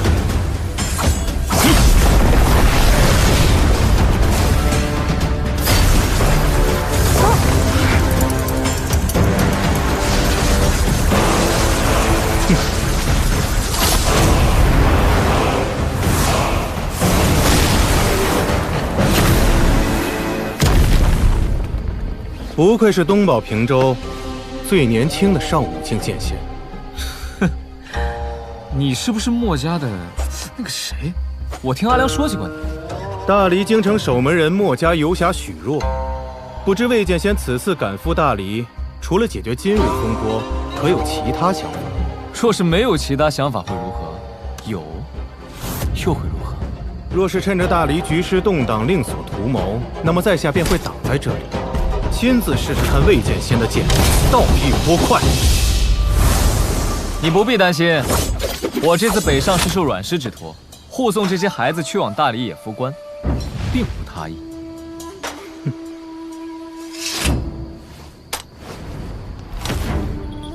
是想不到。阿良嘱咐，刀务必物归原主。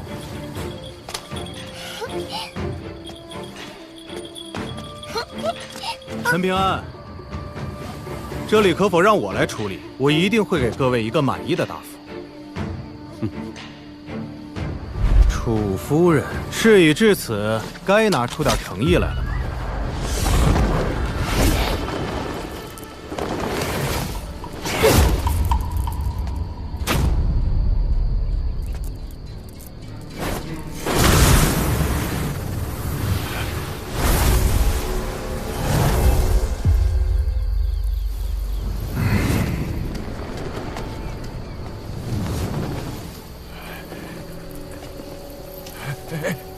这位仙师，小道有2个徒儿被楚夫人留在府中做客，能否让小道带着离开？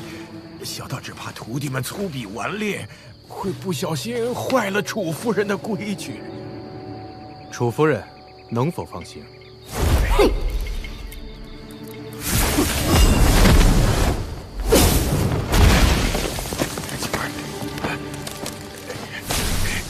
楚夫人，这位大人要跟妾身秋后算账。楚夫人不用说气话，我并无此意。你为大黎看护山水，延续国祚，大黎宋氏感恩于心。可滥杀无辜书生一事，总有一天会传到陛下的耳边。到时候，再多的情分恐怕都不好使了。哼，数十年来，我帮你们大黎压制神水国残余气，你们大黎都睁一只眼闭一只眼，不许我杀人泄愤，怎么今天就不行了？不只是今天，今后都不行。我如果再听说有人在此地消失，定会登门拜访，将夫人亲手带回大理水牢。楚夫人，无论你相不相信，我都不希望有那么一天。我可以保证不残害过路书生，但是，一旦我无意间看到那些吟游山水的读书人，未必控制得住自己。到时候你我各凭本事，后果自负。韩大人，当年那件事情的真相不用藏藏掖掖了，你就完整的告诉他，好平息他的怨气。至于泄露此事的任何责任，都算到我的头上，不必担心朝廷怪罪。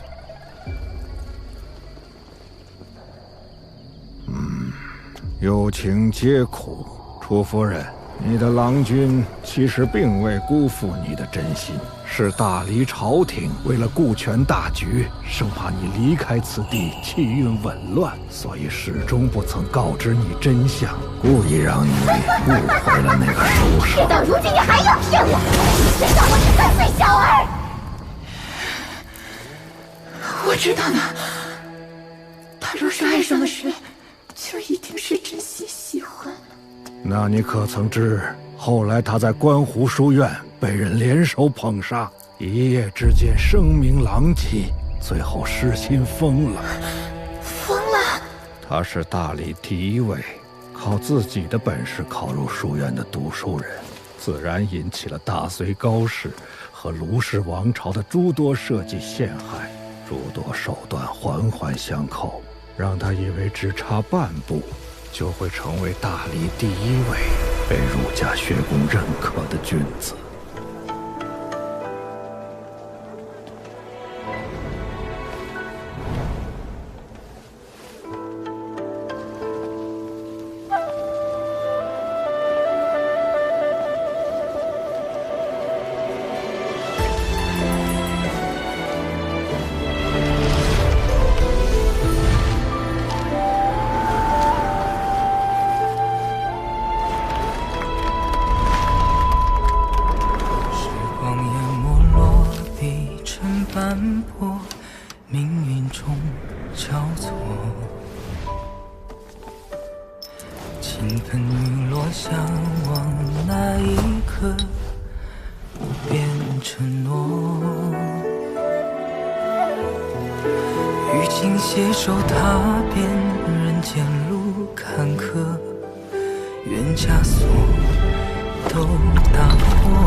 用情之深，往往与思苦相伴；知情二字，往往与辜负为离。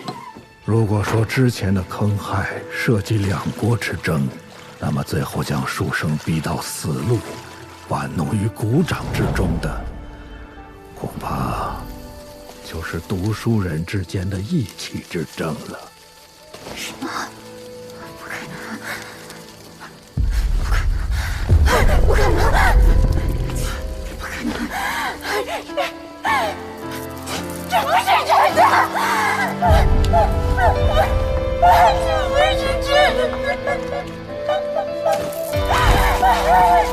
什么会这样？为什么？为什么？他相信你一定会成为山水正神，所以才执意要成为儒门贤人之上的君子。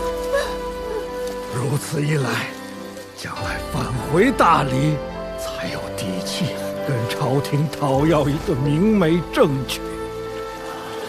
楚夫人，此人已逝，但有来生，放下这份执念吧。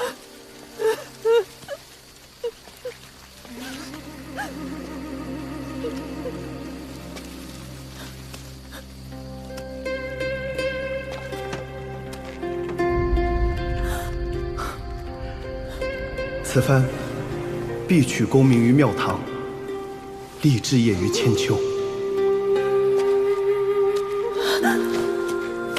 莫道前路迢迢，莫问别期几何。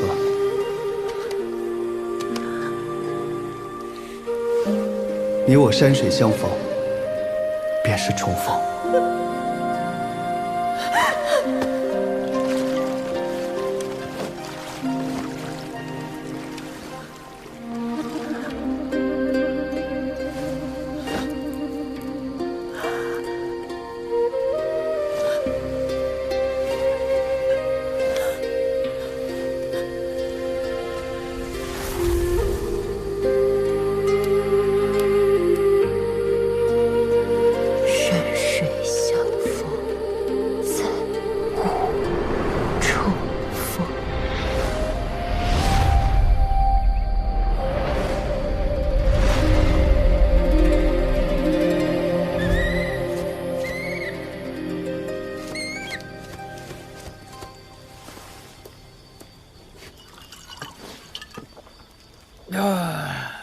为情所困，剑不得出。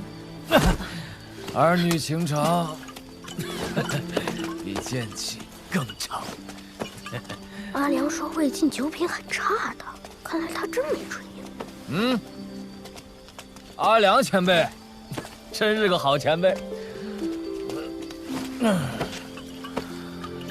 要是没有他点拨，我还跻身不了玉仆境。可是他也真不够意思，我想让他做师傅，可他却说我性情太愚，行事太软，出剑太慢。让我做徒弟的话，他丢不起这个脸。别人都说我魏晋有福缘，可他们哪里知道，越有福缘的人，却往往得不到真正想要的东西。你说对不对，陈明安？魏大界限，或许正是因为你福缘深厚，才更难以割舍那些真正重要的东西。算了，你福缘这么浅，又怎么会懂？魏大界限，你不能再喝了。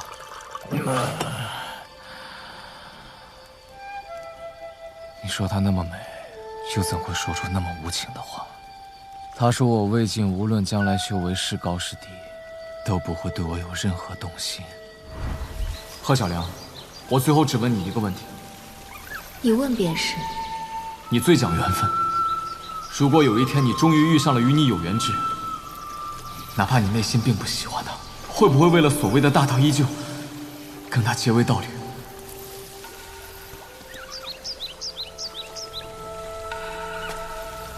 会。也是，你怎么会认识他呢？是我自讨没趣了。世间唯有情字，最不讲道理。罢了，我不能送你们去野夫关了。剑气长城，我一定要去看看。阿良前辈说，那里正值100年一遇的大战，绝对不可错过。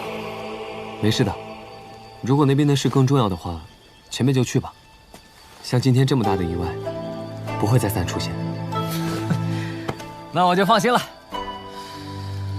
虽然我琢磨了半天也没想明白缘由，但阿良肯将这些孩子托付给你，一定有他的用意。这块玉牌送给你们，以后一旦遇到危险，只要灌注真气，然后对着他说话，松手后，他就会向自己的宗门发出求救。那如果遇到今天的情况，他当真飞得出去吗？你大可放心，哪怕是10境修士的圣人地界，也困不住他。鸡蛋收好。哦，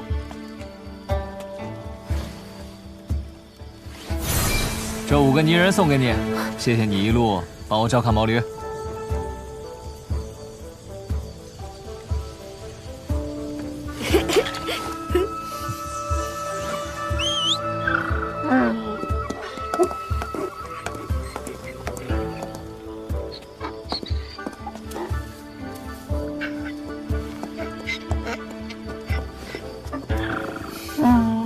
走了，希望你们一路顺风。走，老伙计，今日一问见。再见。魏大界限，愿你此行顺利。再见。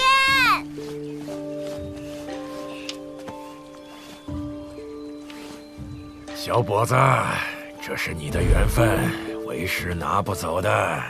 真拿了，反而不是好事，你可得收好了。还真收啊，都不给师傅看一眼。反正石头已经是我的了。狗改不了吃屎。哎呀，你们两个福气真不错呀。这么多年，师傅总嫌弃你们两个出身不好，来路不正，不料回头看来，倒是师傅灯下黑了。师傅，你是不是鬼上身了？九儿都不认识了。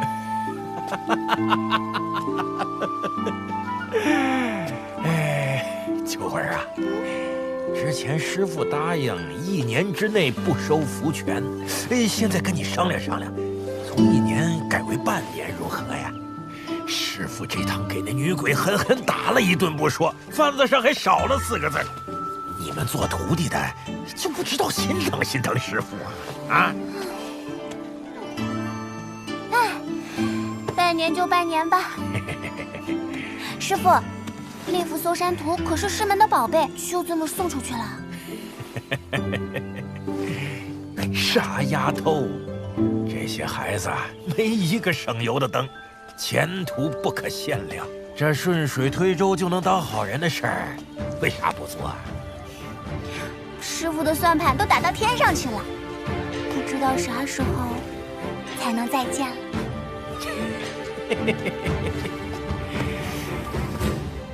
这人生的际遇，就像河面上的一个旋儿，转着转着，总会重逢的。你们呀，好好修行，将来总有再见的时候。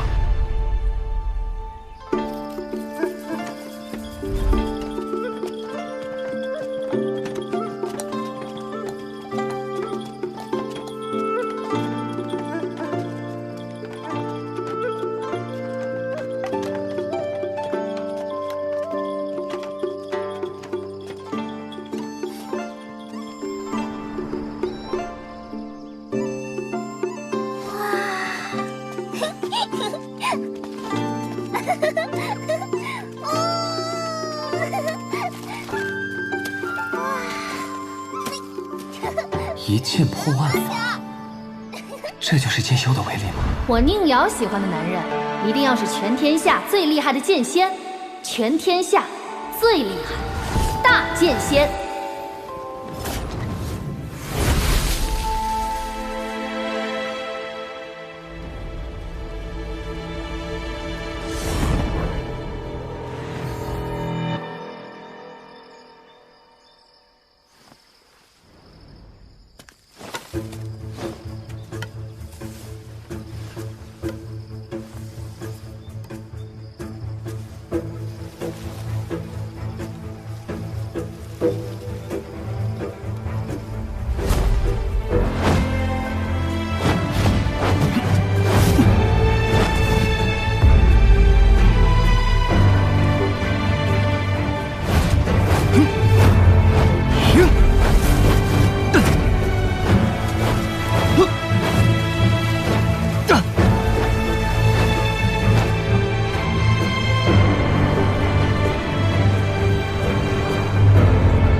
李瑶，无论前路如何，我都会一直走下去。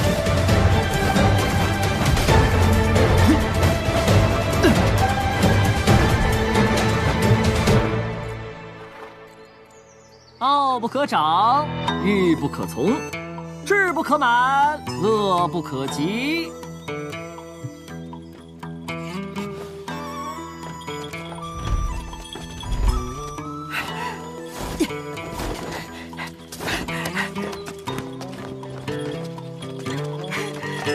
弟子崔东山拜见师父。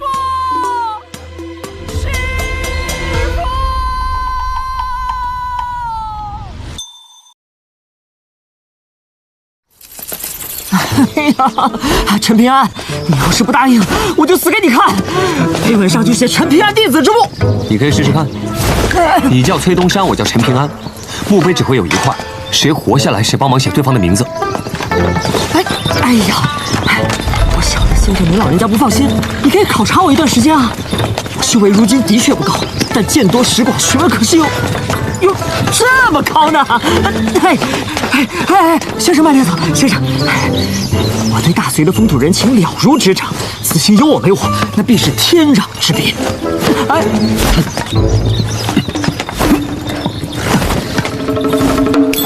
要不要看看拜师礼再说？责备精怪图，这5件修士游历天下，几乎人手一册。我这一册更珍贵，天然孕育出5、6种精美。还有这面雷布斯阴镜，挡得住天下最大剑仙的剑气。笔是藏着一条吃墨鱼的紫管笔，用完之后无需清洗，小鱼儿会自行帮忙吃干抹净。墨是3锭松涛墨，以手指轻敲就会发出松涛阵阵的悦耳响声。只是今世间，一国皇帝敕封山川神明用上此旨，才显正统。压箱底的是这把半死不活的本命飞剑，它品相极佳，锋利无匹。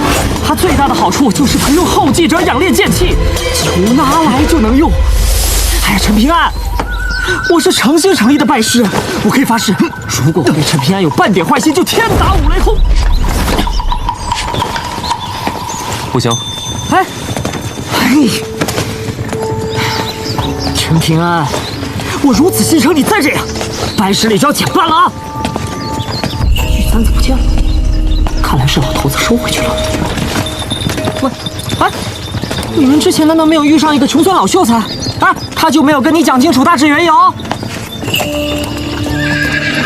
好，我你可以不信，杨老前辈的话你总该信了吧？那边的鬼物碾碎棋子，自有你们这种家伙能看懂的阴语暗义。看完帮我证个清白。杨老先生特别嘱咐，此人今后与你荣辱与共，生死相关，不敢对你心怀不轨。所以于路、谢谢，你们都是卢氏王朝的刑徒移民，曾经也是书院的学生。他们出身贫苦，身世可怜至极，多亏了我出手相救，不然早就死在山里了。哦，那他们可以加入，但是你不行。为何？因为我觉得你不是好人。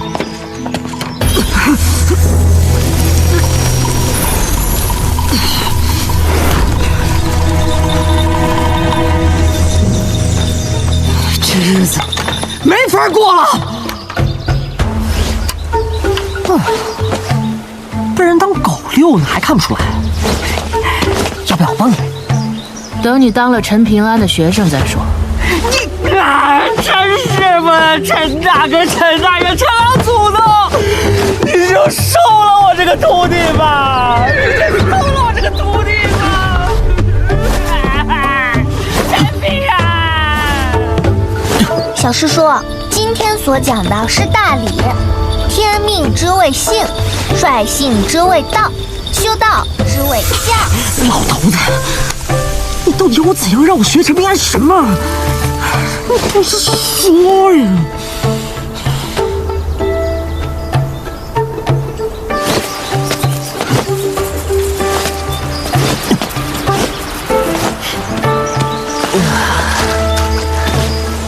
奇怪，明明已经入夏了，怎么还是暮春的样子？今年的春天格外漫长啊。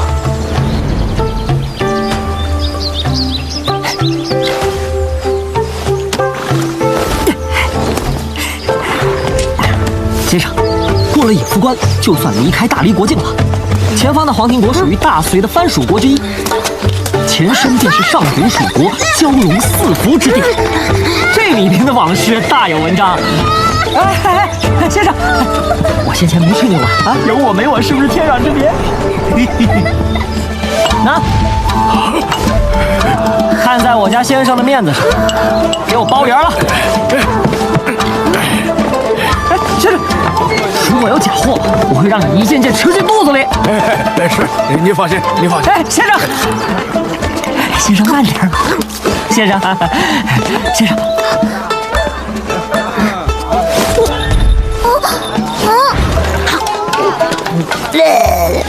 幼稚！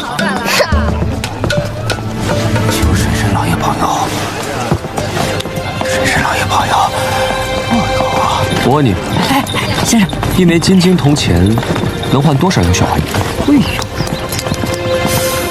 能值那么一大座银山呐！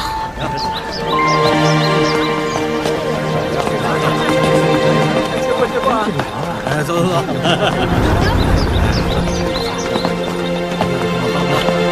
雨露，别浪费了你一身气运，玉庙逢祠就拜一拜，这是与山水结缘的善事。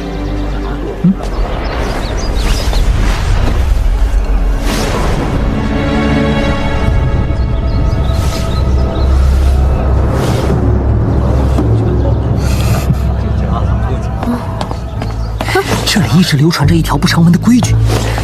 无论是人是鬼，只要能够对出服众的下联，就能成为这老城隍的贵客。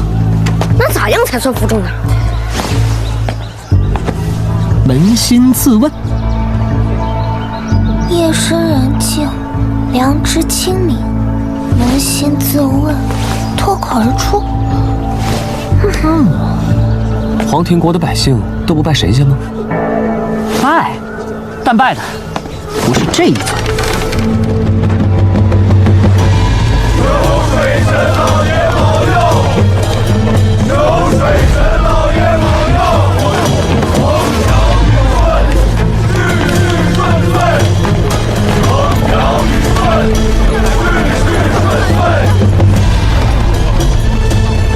求水神老爷保佑，保佑我家世世岁岁。整个黄庭国北部都需要仰仗寒食江滋水，所以这位寒食江水神几乎成了老天爷一般的存在。无论山上势力还是官府庙堂，都得看他眼色吃饭。当然了，水神老爷还有一位仙家长姐，不常干涉世俗王朝的事；还有一位老爷，早已大隐隐于市了。总之，这一家子心眼一个比一个多。你怎么对人家家世也这么了解啊？弟子圣贤书也读，杂书也看。那伙人是灵运派黄庭国10数座门派的执拗儿者，算得上是水神老爷的左膀右臂了，因此可以在这里横着走。先生这次来的可真巧，刚好可以赶上这场热闹的水神祭祀大典。小女资质愚钝，求先生不要带走她。求求了，娘，我不要去。孩子，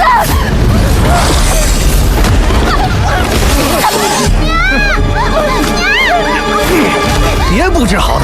我家大师兄见你闺女资质不错，才破格选上山。这种机缘别人求都求不来，你还敢拒绝？仙人老爷帮忙慈悲，我家小女不成事，只会碍了各位仙人的眼。我这有些银子，还望仙人笑纳。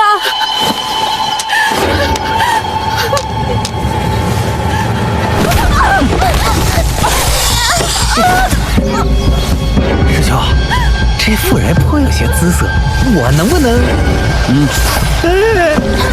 母女团圆？别跑！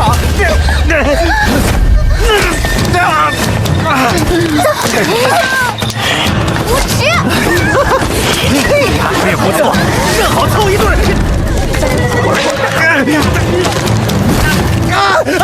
大师兄！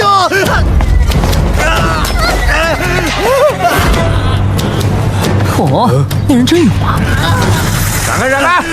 看，我是本郡郡守卫理，何事喧哗？魏大人，这群宵小公然干涉我派祭祀，还出手伤人，望大人秉公处理。你们的护蝶呢？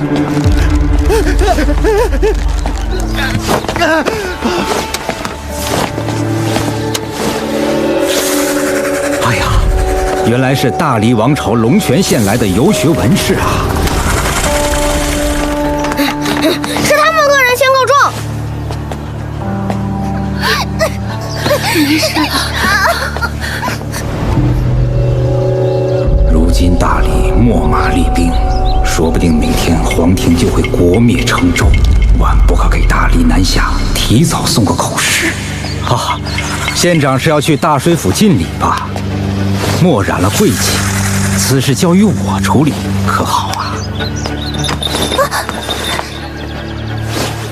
有劳。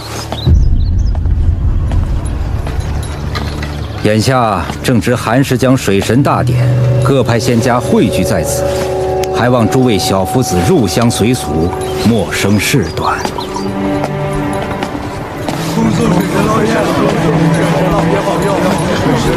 官府就这样放任不管吗？大黎之外皆如此，要么不敢管，要么当柴为虐。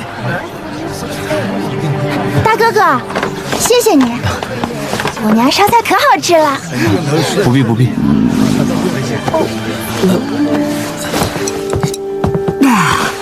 终于吃上山珍海味了，天天喝鱼汤吃腌菜的日子一去不复返了。小叔叔，你别听他的，你烧的饭也很好吃，不比老板娘差。大哥哥，谢谢你，这些是我娘让我送给你的，以后一定还要再来看我们。我们走啦，再见。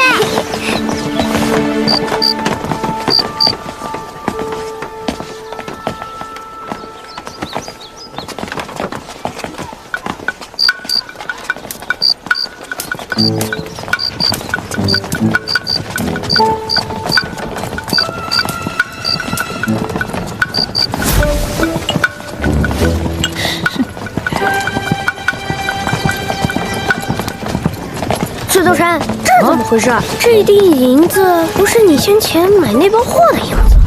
看在我先生的面子上，给我包圆了。哎呀，我分明付过钱了，可银子自己长脚，非要跑回来找我，我也很为难呢。啊，真是好东西啊！我要是有了它，那走遍天下都不难了。这叫重银，许多王朝的大型银库都未曾出现过这么大块头的，而且它水火不侵，哪怕被切成碎块，也能很快复原。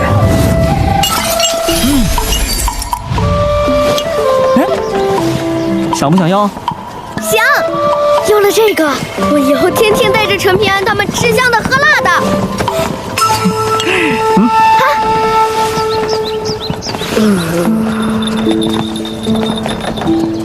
还是算了，吃饭付钱，不能赖账。人家好心好意送你东西，你先收下来再说。至于如何使用，以后再按照规矩来。啊，太好了！嘿嘿，哎，开国元老，你收了我这么大好处，能不能想点法子，让陈平安收我为徒啊？你小屁事！反正现在他是我的了。唉，真是常年好打鹰，给鹰啄了眼。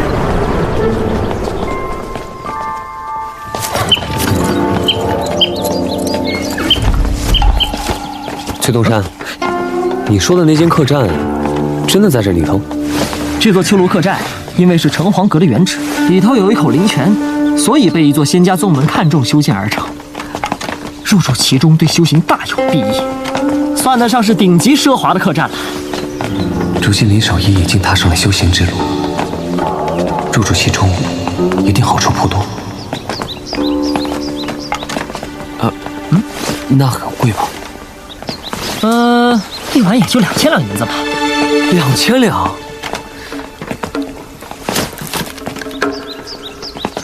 崔东山，我能不能向你借点银子？利息你来定，将来回到龙泉县，我连本带利还给你。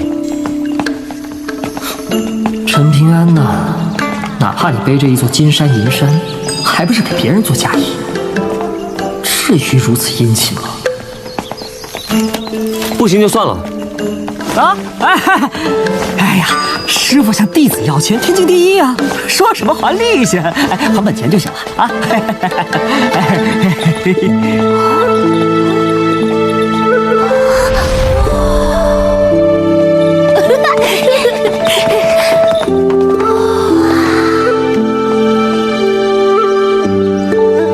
奴家刘佳慧是这间客栈的老板娘。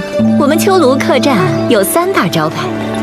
其一是你们刚刚路过的行云流水巷，其二则是明月影地，里面的精美能够随着月相变化形态，其三自然是灵气充足的老水井。这座青鹿院是秋庐客栈的天字号院落，闲时可以在那座止步亭里吐纳灵气，生长的仙果也可以随意采摘。但是老水井那边不对外开放，希望你们谅解。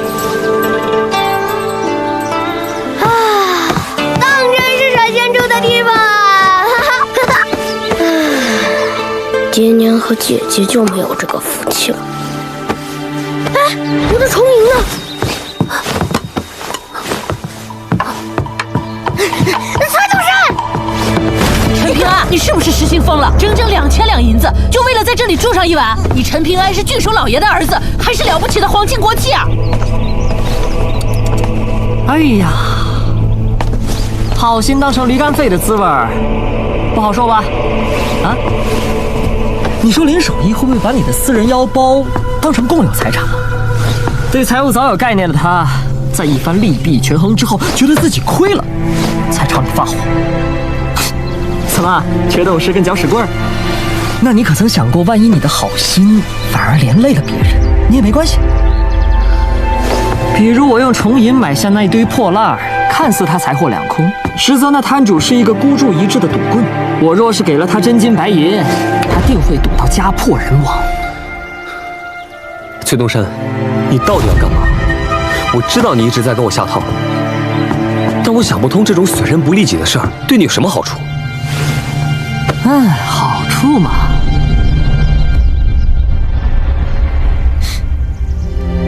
曾经有一个比你稍大的少年，藏着一枚刻着“天下迎春”的印章。陈平安，收我为徒的话，好处可太……你铁了心不收拾吧？那我这个搅屎棍就搅到底！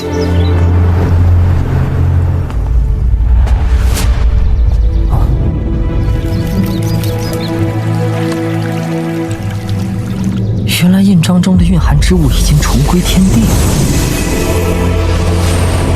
难怪今年的暮春如此漫长。陈平安，虽然你我的命数被捆绑在了一起，但事公算计还是人心赤纯，非要争一争这大道。长路漫漫，博弈许许，就看谁笑到最后吧。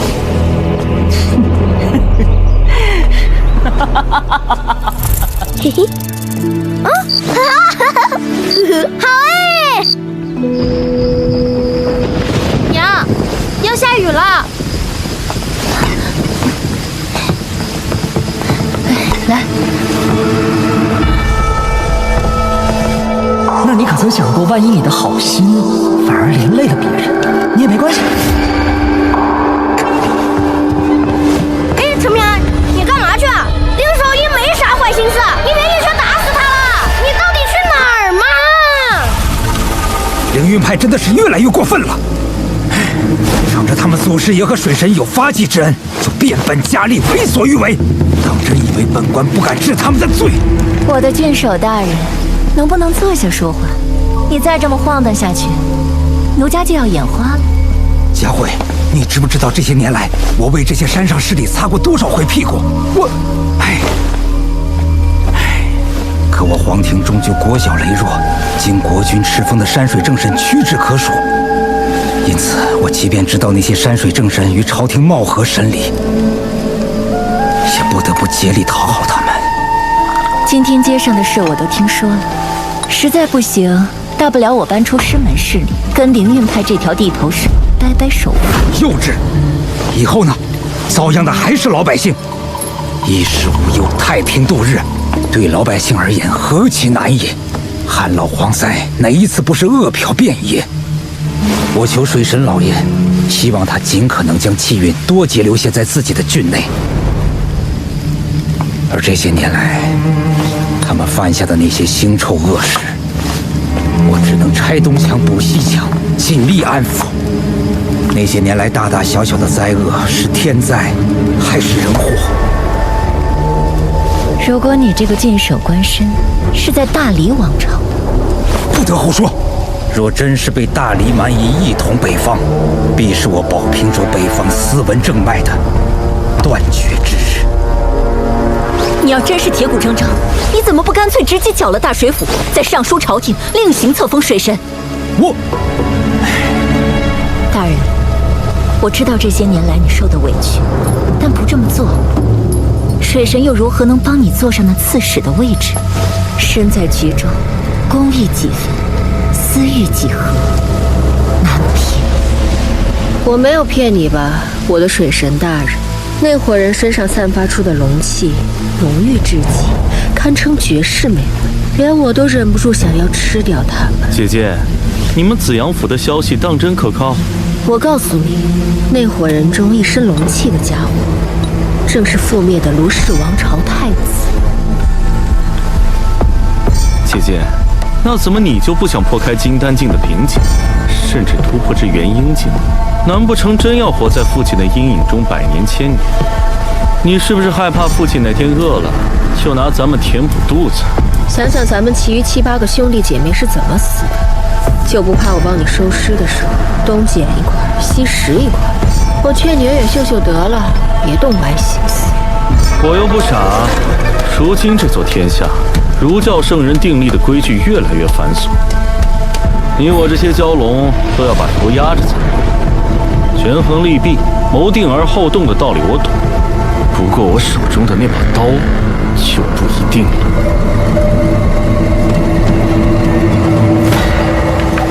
生意上门了，怎么不欢迎啊？要干什么？接下来就轮到那会儿搞爹了。水神老爷说，今晚就要让他们感受一下大水府的家规。嗨，你说，在咱这黄庭国，神法人到底是什么关系？姐姐，不兴风作浪，枉为蛟龙。更何况在黄庭国，从来就没有什么天理国法人情，只有一条800里寒湿江途经8郡3州。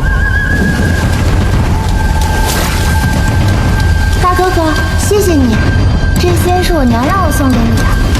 大哥哥，以后一定还要再来看我。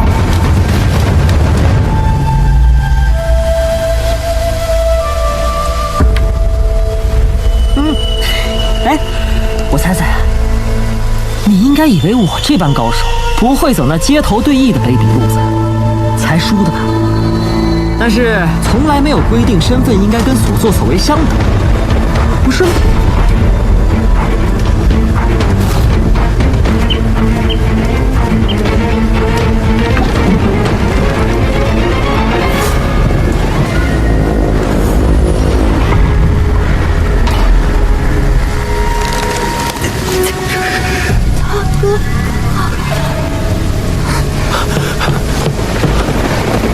凌云派的坏人要去找你们麻烦，快逃！